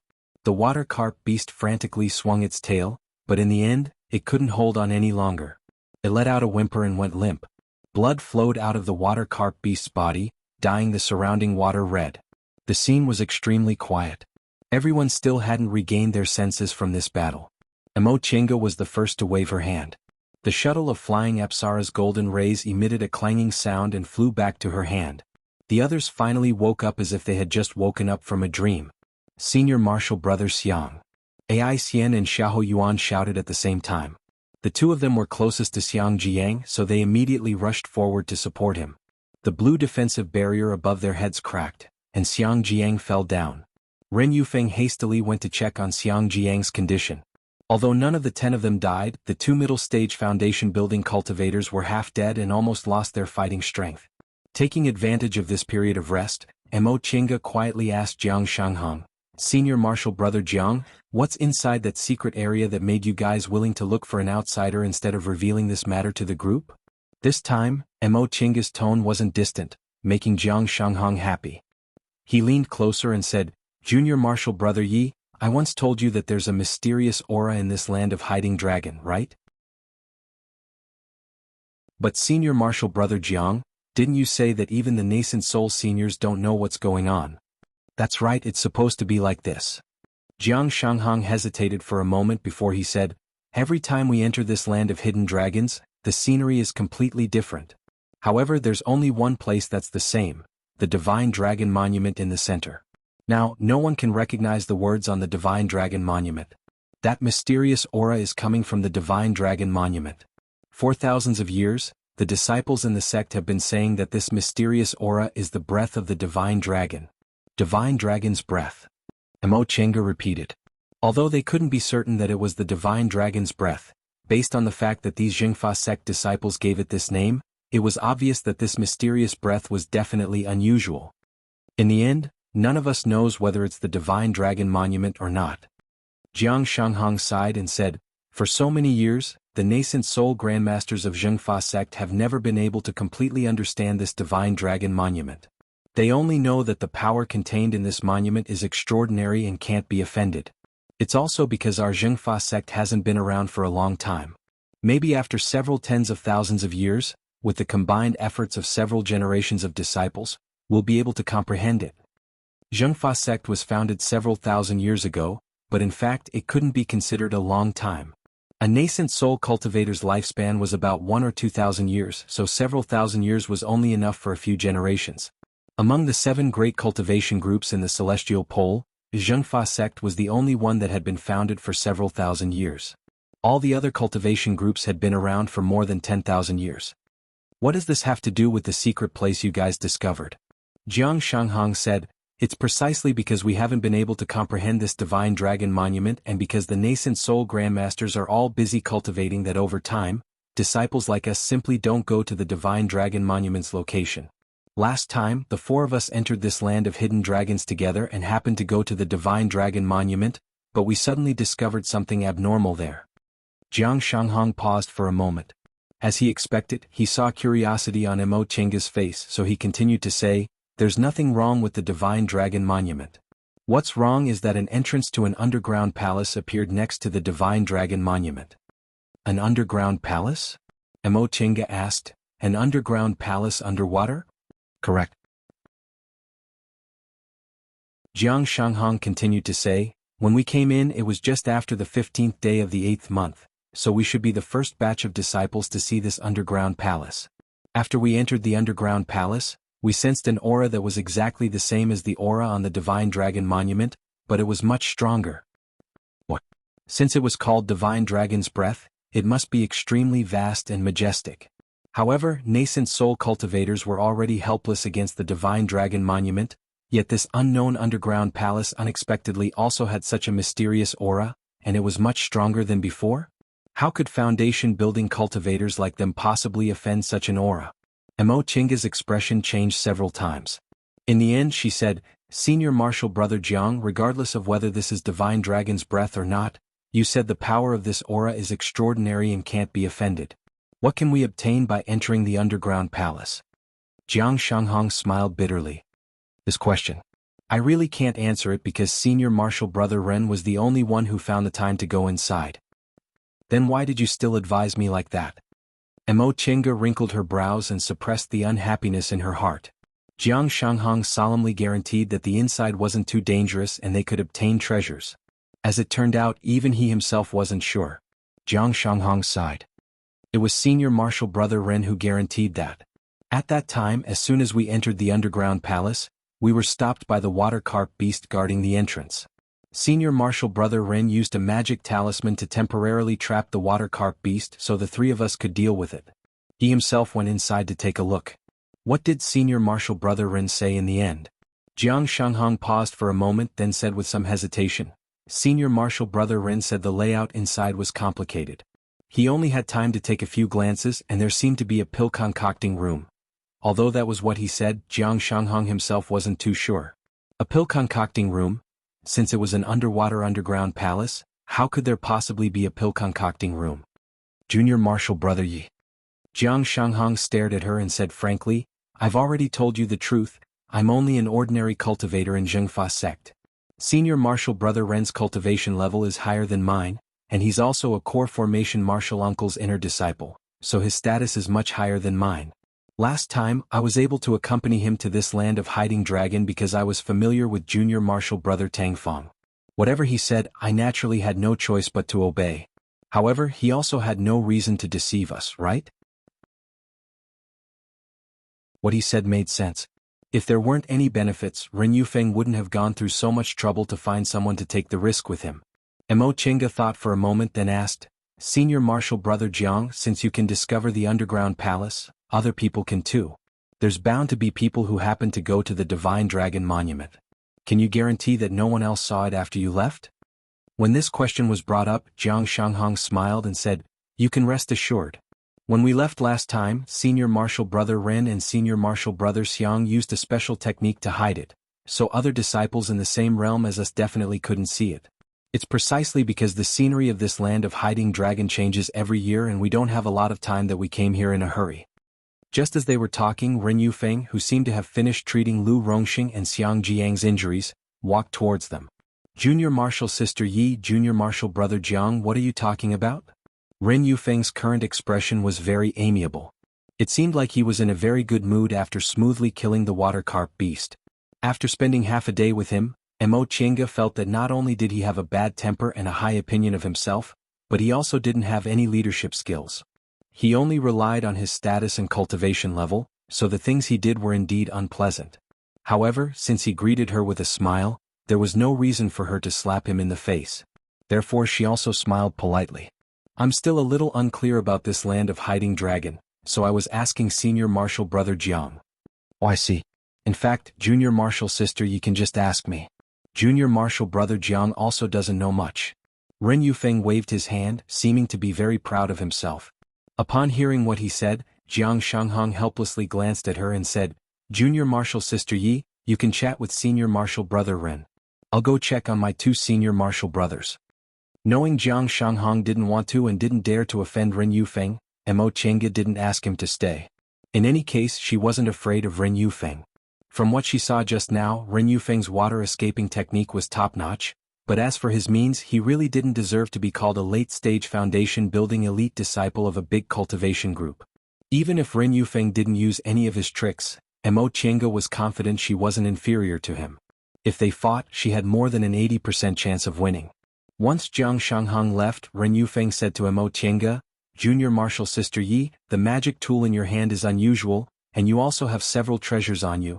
Presumably you're an elite disciple, right? Junior Marshal Brother Jiang once said he was only a disciple of a small cultivation group on Kunwu Mountain, so how did Junior Marshal Sister Yi know him? He actually came to inquire about the relationship between the two of them. Mo Chinga smiled calmly. When I met Senior Marshal Brother Jiang, I wasn't a disciple of Shenqing School yet. Oh. Ren Yufeng said with astonishment, Junior Marshal Brother Jiang came to Zhengfa sect more than 10 years ago. At that time, Junior Marshal Sister Yi actually wasn't a disciple of Shenqing School yet? Correct. After I parted ways with Senior Marshal Brother Jiang, he came to Zhengfa sect and I happened to go to Shenqing School. Ren Yufeng was even more astonished by Mo Chinga's acknowledgement. I heard Junior Marshal Brother Jiang said he only built his foundation after he came to Zhengfa sect. Presumably, Junior Marshal Sister Yi also hadn't built her foundation back then? In more than 10 years, Junior Marshal Sister Yi advanced from the aura refining realm to the foundation building realm and then to the middle stage of the foundation building realm. This cultivation speed is really inconceivable. Junior Marshal Sister Yi, you're really a genius. Mo Chinga said faintly, I was just lucky and Master took pity on me, that's all. I don't deserve to be called a genius. I'll only dare to accept this title if I form my gold core one day. Although she was being modest, she still revealed her confidence in her gold core. Ren Yufeng's gaze towards her was suddenly filled with envy and jealousy. In the end, he squeezed out a smile and said, As soon as I saw Junior Marshal Sister Yi, I knew Junior Marshal Sister must be a talented and intelligent person. I never expected Junior Marshal Sister Yi would actually exceed my expectations. Just now, we killed that water carp beast thanks to Junior Marshal Sister Yi's magic tools and magic talismans. Since Junior Marshal Sister Yi has such treasures on you, presumably, your master must be extraordinary. May I know which master Taoist he is? Since Shenqing School and Zhengfa sect were friendly groups, there was nothing she couldn't say about her master, so Mo Chinga immediately answered, My master's surname is Ma and his Taoist name is Xianin. She made up a lie. First, Lord Taoist Jinghe reminded her that it was best to hide her name and origin when she was outside. Second, Lord Taoist Jinghe's reputation was too resounding, and Zhengfa sect was also a friendly group, so how could she hide her identity? She said it was Lord Taoist Xianin, but she was indeed taught by this martial uncle Xianin. Furthermore, Lord Daoist Xianin had just advanced to the nascent soul realm and had always been low-key, so a half-truth like this was much easier to cover than a pure lie. Ma Xianin? Ren Yufeng repeated the name, and the way he looked at her immediately changed. Could it be Lord Daoist Xianin? Yes. Mo Tiange smiled faintly, looking happy for her master. My master just advanced to the nascent soul realm a few years ago. I didn't expect Senior Marshal Brother Ren to have also heard of him. A few years ago, Lord Daoist Xuanin's nascent soul ceremony shook the entire celestial pole. Who doesn't know about him? Ren Yufeng's tone became a bit more polite.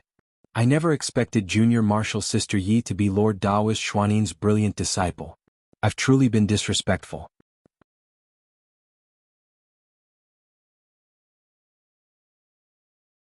Chapter 180. Upon learning that Mo Tiange was Lord Daoist Xuanin's disciple, Ren Yufeng's attitude immediately changed. Originally, although he didn't look down on Mo Tiange like Jiang Shanghong and the other disciples of his school, he only maintained a superficial respect for her.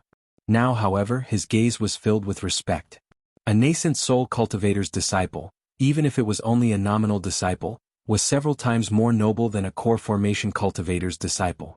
According to Ren Yufeng's conjecture, Mo Tiange was most likely still an official disciple.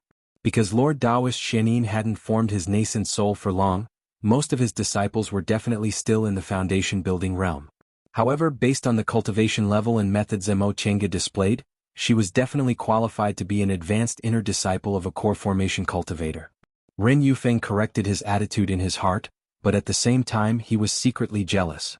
Why did other people have this kind of luck to become a disciple of a core formation cultivator? Coincidentally, Master actually formed his nascent soul, so he had to painstakingly plan everything himself? However, no matter how jealous he was, he still had to put on a polite attitude. Fortunately, Mo Tiange wasn't an arrogant person, so he didn't feel too uncomfortable. The two chatted for a while, and Lu Rongxing and Xiang Jiang's injuries were finally treated. Senior Marshal Brother Ren. The person who called out to them was an early-stage foundation-building cultivator named Tang Fong. He seemed to be the youngest among the 9 people from Zhengfa sect. He cast a somewhat timid glance at Mo Tiange, then said to Ren Yufeng, Senior Marshal Brother Lu and Senior Marshal Brother Xiang's injuries have already stabilized. Should we leave now? Ren Yufeng looked around. Sure enough, Lu Rongxing and Xiang Jiang both stood up. Although their faces were still deathly pale, their expressions were already at ease. The 5th-rank water carp beast's carcass was also dealt with. Then let's continue. Ren Yufeng then turned towards Mo Tiange and said, Junior Marshal Sister Yi, you don't mind if we divide the demonic beast's carcass after we leave the land of Hiding Dragon, right? I don't mind. The group of 10 people once again met up. With Ren Yufeng leading the way, they continued their journey. Mo Tiange silently followed the group, but she had a bad premonition in her heart. Both Lu Rongxing and Xiang Jiang seemed to be seriously injured. Even if they suppressed their injuries, it was likely that they would not be able to exert much power. Ren Yufeng was too arrogant, Tang Fong and Yu Xiaoran were too inexperienced. The 2 female cultivators Ai Xian and Xia Hoyuan didn't seem to have any opinions of their own. There was also a male cultivator named Qiu Jiming, but she still couldn't tell what he was thinking at the moment. Jiang Shanghong, on the other hand, was someone she was familiar with. Whether it was his methods or his wisdom, he wasn't weak. For this team to enter a place guarded by a rank 5 demonic beast was truly not a good thing. She really didn't believe what Ren Yufeng said about only having a 7th-rank demonic beast guarding the door. How could a place with a so-called divine dragon's breath be simple? During the silence, Ren Yufeng took the lead and stopped.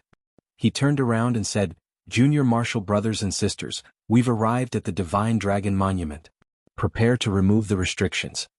We've arrived? Mo Tiange was puzzled. Didn't the Divine Dragon Monument have the breath of the Divine Dragon? Why didn't she feel it at all? Looking up, the surrounding scenery was no different from other places. It was still dark blue seawater and corals everywhere. Junior Marshal Sister Yi, Ren Yufeng called out, there's a restriction around the Divine Dragon Monument. We have to remove it first before we can go in. Junior Marshal Brother Xiang and Junior Marshal Brother Lu are both injured, and the cultivation levels of the others aren't high enough. Can you lend me a hand? Mo Tiange muttered to herself for a moment, then nodded. All right. Aside from her, there were no other middle-stage foundation-building cultivators present. After obtaining her permission, Ren Yufeng pointed at the area next to him and said, "This restriction was placed by a nascent soul senior in our school. I have a method to remove it temporarily, but it consumes too much spiritual aura, so we need to lay a spirit gathering formation first. However, a temporary spirit gathering formation can't accommodate so many people at the same time. Right now, aside from me, Junior Martial Sister Ye's cultivation level is the highest, so I'll have to ask Junior Martial Sister Yi to stand together with me in this spirit gathering formation. When the time comes, you only need to transmit your spiritual aura to me." Mo Chenga did as she was told, and Ren Yufeng immediately laid a simple spirit gathering formation around the two of them. Mo Chenga looked at it. This spirit gathering formation wasn't ordinary, it seemed to be the work of a core formation cultivator. This Ren Yufeng was quite rich, but why didn't he have any effective methods when he was fighting the water carp beast? She didn't have much time to think. After the spirit gathering formation was laid, Ren Yufeng started to cast an art. He took out a jade slip, then wiped his finger, forcing a drop of blood essence to drip onto the jade slip. A ray of light shone from the jade slip. In an instant, the spirit gathering formation shone brightly and spiritual aura crazily gathered. "Junior Martial Sister Yi, lend me a hand," Ren Yufeng shouted. Mo Chenga didn't say a word. She just put her palms together, gathered spiritual aura, pressed it against the middle of Ren Yufeng's back, then transferred her spiritual aura into his meridians. The light from the jade slip became brighter and brighter until it finally condensed into a spiritual light. In a split second, Mo Chenga felt all the spiritual aura in her body madly rushing towards Ren Yufeng's body. To be exact, she wasn't transferring spiritual aura into Ren Yufeng's body. Rather, Ren Yufeng was absorbing her spiritual aura. That jade slip absorbed both Ren Yufeng's and her spiritual aura, but it still greedily absorbed the spiritual aura from the spirit gathering formation. Mo Chenga had no choice but to take out a restorative panacea and stuff it into her mouth. However, the little bit of spiritual aura she received was still quickly absorbed by the jade slip. Mo Chenga's expression couldn't help but change. What kind of restriction was this? She already had the token, but it still needed so much spiritual aura. Wasn't this too overbearing? Fortunately, just as her spiritual aura was about to be completely absorbed, the jade slip stopped absorbing spiritual aura. Ren Yufeng shouted loudly. The jade slip once again burst with light, submerging several people together. Mo Chenga only felt as if something had been opened. Soon afterward, a powerful force rushed into her body, violently rushing into her meridians. In an instant she felt a great pain. From her meridians to her internal organs, everything was crushed by that force. She almost lost consciousness. Junior Martial Sister Yi, Junior Martial Sister Yi. In her daze, she heard someone calling her name. This was Jiang Shanghong's voice. Jiang Shanghong said to Ren Yufeng with a bit of anger, "Senior Martial Brother Ren, do you want to kill Junior Martial Sister Yi? This restriction will backfire, but you actually let Junior Martial Sister Yi bear this force alone." After a while, Ren Yufeng's voice rang out, sounding a bit annoyed. "It's me who never expected Junior Martial Sister Ye's cultivation level to be so profound. The spiritual aura she transferred to me surpassed my own, so that power naturally went to her.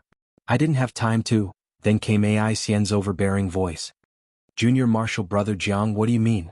Do you think Senior Martial Brother Ren would deliberately let your Junior Martial Sister Yi get injured?" By the time she finished speaking, her tone was already filled with contempt. Jiang Shanghong said angrily, "Senior Martial Sister Ai. I was the one who called Junior Martial Sister Yi here. I naturally have to guarantee her safety." "Then why are you yelling at Senior Martial Brother Ren?" Ai Xian didn't give in at all. "Don't forget your identity. You're just an ordinary disciple and Senior Martial Brother Ren is an elite disciple. You actually dared to talk to him like that?" Jiang Shanghong didn't answer, but Mo Chenga could feel his hand, which was holding her, trembling. Even if she was dissatisfied with Jiang Shanghong at this moment, she no longer had any anger. With Jiang Shanghong's status in Zhengfa sect, he didn't dare to offend Ren Yufeng, but he was willing to protect her at this time. This was already very rare. How could Ren Yufeng not know? Mo Chenga sneered inwardly. Although she was on guard against this person, she didn't expect that he would scheme against her before they even entered the underground palace. Apparently, she still wasn't careful enough. Ren Yufeng actually dared to scheme against her like this after learning she was Lord Daoist Xuanin's disciple. However, presumably Ren Yufeng also didn't know that her meridians were different from ordinary people's, right? This kind of backlash that could seriously injure ordinary cultivators wasn't too serious for her. As long as she recuperated for a while, she would be able to recover 80% of her strength. At that time she just needed to take a green amplifying pill and adjust her breath. Someone opened her mouth and stuffed a medicinal pill into it. Soon afterward, she heard Jiang Shanghang's voice transmission. Junior Marshal Brother Yi, I didn't protect you well enough. If you're still conscious, quickly recuperate and I'll take you out safely. Upon hearing what he said, Mo Chenga swallowed the medicinal pill then silently circulated her breath. She didn't know what medicinal pill Jiang Shanghang gave her, but once it entered her stomach, a gust of ice-cold spiritual aura spread and immediately alleviated her pain. Junior Marshal Brother Jiang. Ren Yufeng's voice was no longer annoyed. It seems your relationship with this Junior Marshal Sister Yi isn't ordinary. Jiang Shanghang said coldly, Junior Marshal Sister Yi and I had a life-and-death friendship. Our relationship naturally isn't ordinary. In other words, you're very dissatisfied with me now? I don't dare. Although he said he didn't dare, Jiang Shanghang's voice wasn't as soft as before. Senior Marshal Brother Ren naturally doesn't need to explain things to ordinary disciples like me. It's good that you know. Ai Xian interrupted. If it weren't for Senior Marshal Brother Ren, we wouldn't have been able to enter this place at all, let alone look for treasures. You wouldn't be stupid enough to fall out with us for your Junior Marshal Sister Yi, right? Of course not. Jiang Shanghang slowly exhaled. I'm a disciple of Zhengfa sect after all, so Senior Marshal Brothers and Sister statuses are above mine? Junior Marshal Brother Jiang, you've always been reasonable. You didn't disappoint me. Ren Yufeng was unprecedentedly kind. We're all disciples of the same sect, so why should we lose our harmony for others? Since Junior Marshal Sister Yi was unfortunately seriously injured, we can't do anything about it. Treasure hunting is more important, so let's go into the underground palace first and take Junior Marshal Sister Yi with us when we come out. Senior Marshal Brother Ren. Jiang Shanghang said, this place isn't that safe. If we leave Junior Marshal Sister Yi here by herself, what if she's in danger? There's also danger when we look for treasures. Although the current Ren Yufeng wasn't as arrogant as before, his slippery tone made people feel even more uncomfortable. If Junior Marshal Sister Yi really is that unfortunate, we can only be afraid that she's unlucky. Jiang Shanghang was silent for a long time. Ren Yufeng then said leisurely, of course, if Junior Marshal Brother Jiang wants to accompany Junior Marshal Sister Yi, I can't do anything about it. How about this? We won't close the entrance to the underground palace. You two can come in after Junior Marshal Sister Yi wakes up. What do you think? His words sounded pleasant, but only he knew what the situation inside the underground palace was like. So many people were gathered here to look for treasures, but the two of them were left here. Once they entered the underground palace, what were their chances of survival? Mo Chenga sneered inwardly. This Ren Yufeng was really shameless. He even plotted against her. When her injuries were healed, she definitely had to get even with him. Jiang Shanghang remained silent, but Mo Chenga could imagine the struggle in his heart. He longed to become stronger, longed to make a realm breakthrough, and treasure hunting was very important to him. He was really unwilling to give it up. In fact, even if Jiang Shanghang didn't stay, Mo Chenga wouldn't be worried. Her injuries weren't serious, so she could get up at any time. However, she still hoped Jiang Shanghang would stay.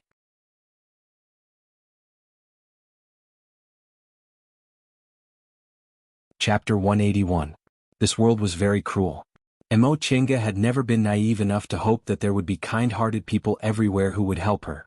Jiang Shanghang wasn't a good person, but 17 years ago, he helped her and saved her from falling into that miserable situation. Just like he said, they were once friends who had gone through life and death together. She still hoped that such a person would be the same Jiang Shanghang from back then, and not just act for his own benefit. Silence. Jiang Shanghang didn't say anything and neither did the others. The current situation was very obvious. Jiang Shanghang had to make a choice, to abandon Mo Chenga or to save her. No one spoke for a long time. Mo Chenga didn't know how much time had passed when she finally heard a rather timid voice. Senior Marshal Brother Ren, this isn't good, right? Judging from the voice, it was Tang Fong. This still very immature youth summoned up his courage and said, in the end, Junior Marshal Sister Yi is a disciple of a friendly sect. We, Junior Brother Tang. When Ren Yufeng spoke to Tang Fong, his tone was completely different. She didn't know what Tang Feng's identity was, but Ren Yufeng, a person who thought highly of himself, was actually being so polite to him and even seemed to be trying to curry favor with him. You're inexperienced, so you don't understand the relationship here. We're indeed friends with Shenqing School, but we can't care about that now that we're in a critical situation. During the demonic beast riot more than 10 years ago, although our 7 great cultivation groups were on friendly terms in Kunwu, there were still conflicts and even mutual robberies. What was all this for? Benefits. Benefits were the most important. Besides, we didn't do anything to Junior Marshal Sister Yi. It's just that it's inconvenient to bring her along. Junior Marshal Brother Tang, think about it. Junior Marshal Sister Yi is currently half dead. If we bring her along, how are we supposed to search for treasures? Tang Feng didn't know what to say. Junior Marshal Brother Jiang, Ren Yufeng spoke again. This time there was a threatening tone in his words. You have to make a decision quickly. If you're late, we won't be able to wait. Before long, Mo Qingge felt Jiang Shanghong's hand finally calm down. He said faintly, Senior Marshal Brother Ren, I'd better stay here and look after Junior Marshal Sister Yi. I brought her here, so I naturally have to take her back safely. Ren Yufeng let out a cold, humph. Alright, then we don't need to say anything more. Junior brothers and sisters, let's go. Afterward, she sensed spiritual aura fluctuations. Presumably, they were opening the entrance to the underground palace. Soon after, she heard footsteps moving further and further away. Aside from Mo Qingge and Jiang Shanghong, there was no one else at the scene. Jiang Shanghong dejectedly sat down and held his head. Mo Qingge opened her eyes and slowly sat up. Senior Marshal Brother Jiang Shanghong abruptly raised his head. He was startled. Junior Marshal Brother Yi, my injuries aren't that serious. She smiled and then put on a serious expression. This matter. Thank you, Senior Marshal Brother Jiang. Jiang Shanghong naturally knew what she was thanking him for. At this moment he was surprised and happy, but he also felt dispirited and regretful. His heart was filled with a myriad of complicated feelings. In the end he just forced a smile and said, Junior Marshal Brother Yi, I'm sorry. I promised you so much, but in the end, this has nothing to do with Senior Marshal Brother Jiang. I'm very touched that Senior Marshal Brother Jiang gave up the opportunity to enter the underground palace with them for me. However, doesn't Senior Brother Jiang regret it? Jiang Shanghong smiled bitterly. I regret it a little. But between Junior Marshal Brother Yi and that Senior Marshal Brother Ren, I still believe Junior Marshal Brother Yi a bit. That Senior Marshal Brother Ren usually treats his fellow disciples very harshly, but now that he plotted against Junior Marshal Brother Yi, I think with his personality, he definitely won't give me many things when the time comes, so it'd be better if I didn't enter. Maybe Junior Marshal Brother Yi will give me some treasures to thank me. What he said was true, but it was also a way to seek joy in the midst of suffering. Mo Qingge was now no longer angry with Jiang Shanghong, so she smiled and said, why not? Jiang Shanghong turned to look at her. Junior Marshal Brother Yi, do you really want to give me a treasure? Mo Qingge smiled mysteriously. Ren Yufeng plotted against me, so I'm afraid there's something good inside. Since he's heartless, I'll also be unjust. Let's go rob him. She spoke casually, but Jiang Shanghong was hesitant. Junior Marshal Brother Yi, I know you're different from before, but Senior Marshal Brother Ren and the others are also weak and they have a lot of people. We won't be able to defeat them if we fight. Besides, I'm a disciple of Zhengfa sect, so going against them is indeed a bit. Mo Qingge raised her eyebrows. What's there to be afraid of? If we can't do it in the open, we'll do it in the dark. Your 2 senior marshal brothers are injured, so there's nothing to worry about. Aside from that Ren Yufeng, who I don't know what tricks he has, I don't think the others are difficult to deal with. If Junior Marshal Brother Jiang, you're afraid of being blamed by the group when you go back, we'll just kill them all. At that time we'll do whatever you say. Jiang Shanghong was gobsmacked. Junior Marshal Brother Yi, this? If people don't offend me, I won't offend them. We'll talk about the others later, but I must kill Ren Yufeng. If I hadn't been careful and wasn't seriously injured, I would have been half dead because of his scheme just now. He even wanted to leave me here to fend for myself. Humph. As she spoke, Mo Qingge looked at Jiang Shanghong. Senior Marshal Brother Jiang, in the past you were also a decisive person when it came to killing. Why are you so hesitant today? Jiang Shanghong was stunned and fell silent. That's right. When he was in Yunwu sect, he was pushed aside by everyone, so his personality wasn't like this. When Jiang Qingxian bullied him, he endured it, but now that he had the opportunity, he killed Jiang Qingxian without the slightest hesitation and fled Mount Yunwu. However, when he arrived in the northernmost region, he became an immortal master of a tribe and was worshipped by all the mortals in the tribe. He also became an official disciple of one of the Celestial Pole's 7 great cultivation groups and was no longer bullied as he had been before. Thus, he began to carefully protect the people in front of him. Ren Yufeng was arrogant, but he accepted it. Ren Yufeng was arrogant, but he also tolerated it. Unlike when he was in Yunwu's sect, where it was practically impossible for him to survive, he no longer had the decisiveness he once had. He was more open-minded and broad-minded than before, but he had also lost his former sharpness. Thinking up to this point, Jiang Shanghong slowly exhaled. He then said sincerely, "Thank you for the reminder, Junior Marshal Brother Yi." It wasn't too late for him to know now. He had to constantly adjust the direction he was advancing in. In the past he had been trapped by hatred. Now he had walked out of it. Now he had lost his resolve. In the future he would remind himself. "Alright, Junior Marshal Brother Yi, I don't care if you want to kill Senior Marshal Brother Ren. However, I hope you can let Junior Marshal Brother Tang Fong go. I have a good relationship with him and his temperament is also very simple, he's not a bad person." Just now, Tang Fong even interceded on her behalf, so Mo Chenga remembered his kindness. She immediately nodded and said, "I only want to kill Ren Yufeng. It'll be fine as long as the others don't provoke me." Jiang Shanghong finally felt relieved. A hint of a smile finally appeared on his face. "That's good. Junior Marshal Brother Yi, we're bound together now and I still want to stay in Zhengfa sect. If you only want to kill Senior Marshal Brother Ren, I'll naturally have a way to escape punishment. However, the others are my fellow disciples after all." "I understand. Senior Marshal Brother Jiang was willing to stay just now, so I'll remember this kindness. I naturally won't make things difficult for Senior Marshal Brother Jiang."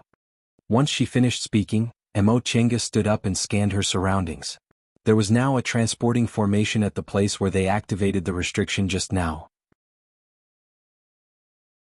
Mo Chenga muttered to herself for a moment, then asked, "Senior Marshal Brother Jiang, if we need to activate the restriction to enter the Divine Dragon Monument, how did they lure that water carp beast out just now?"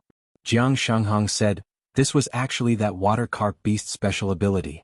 I don't know if it mutated or if it obtained some fated chance, but it unexpectedly ignored the restriction laid by our nascent soul seniors. Fortunately, it couldn't penetrate the special terrain of this land of hiding dragon, so we were able to escape.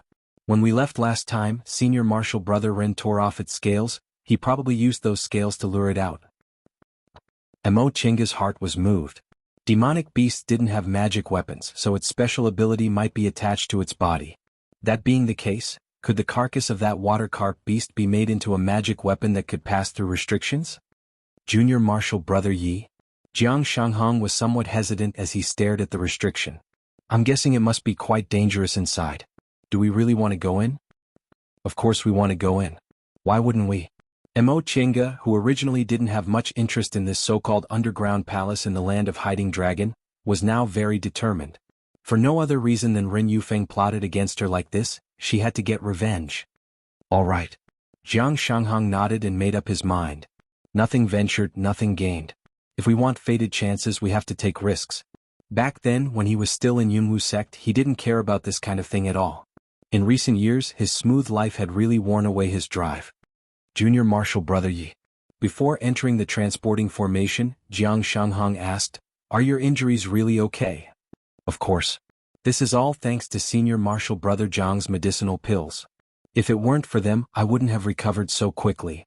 The medicinal pills Jiang Shanghong gave her were even more effective than green amplifying pills. Green amplifying pills were Danding School's Yu Clan's heirloom medicinal pills. When she was still in Yu Clan, Clan Master Yu gave her a whole bottle to thank her. In Mo Chenga's eyes, green amplifying pills were already excellent healing medicinal pills for people before they reached the nascent soul realm. However, the medicinal pills Jiang Shanghong gave her were even more effective than green amplifying pills. She just didn't know what kind of spiritual pill it was. Jiang Shanghong didn't say anything and Mo Chenga also didn't ask. The two of them stepped into the transporting formation. With a flash of light, they entered another place. As soon as they entered, Mo Chenga was immediately shocked. This aura, she was surrounded by dusky seawater, which was completely different from the dark blue outside. It was gloomy, depressing, and desolate. She was surrounded by an aura that was majestic and sacred, vast and silent, as if it came from ancient times, carrying the loneliness and vastness of eternity. Inside this aura, Wuxia felt as if she had returned to ancient times, when wind and clouds gathered, spiritual beasts gathered and cultivators roamed freely, that distant era, that ancient aura, that kind of sacred coercion. Divine Dragon's Breath. No wonder it was called Divine Dragon's Breath. Wuxia couldn't imagine any other name more appropriate than Divine Dragon's Breath. She raised her head and saw a tall stone tablet standing in the middle of the open space. A vivid divine dragon was painted in the center of the tablet, and numerous characters were engraved all around it. The engravings were still clear, but the dark color on the surface showed that it had experienced a very long time. This was the divine dragon tablet that had been passed down for several thousand years in Zhengfa sect. Wuxia walked forward. She couldn't help but want to touch it. Junior Marshal Brother Yi, don't. The moment her palm touched the divine dragon tablet, the divine dragon's breath surged, gathered together and suddenly bounced back. Wuxia felt pain in her palm. In an instant, her whole body was thrown out, and she didn't have the slightest ability to resist. Junior Marshal Brother Yi. Jiang Shanghang hastily ran over to help her up. This divine dragon tablet can't be moved. If it's not moved, it won't hurt anyone. Wuxia stood up and looked at her palm. There weren't any marks on it, but the pain from just now was still there. She was inwardly frightened. This divine dragon's breath was so powerful that she couldn't resist at all, but it didn't hurt her at all. I'm not alone, so the efficiency is very low. I'll continue after I wake up. You're tuning in to the Han Li's Wuxia Chronicles YouTube channel. We're so grateful for your support, and don't forget to subscribe to join us on this incredible journey through captivating stories. Your generosity through donations truly makes a world of difference, as it's the primary source of revenue that allows me to expand and enhance this channel for you. Thank you from the bottom of my heart for being a part of this adventure.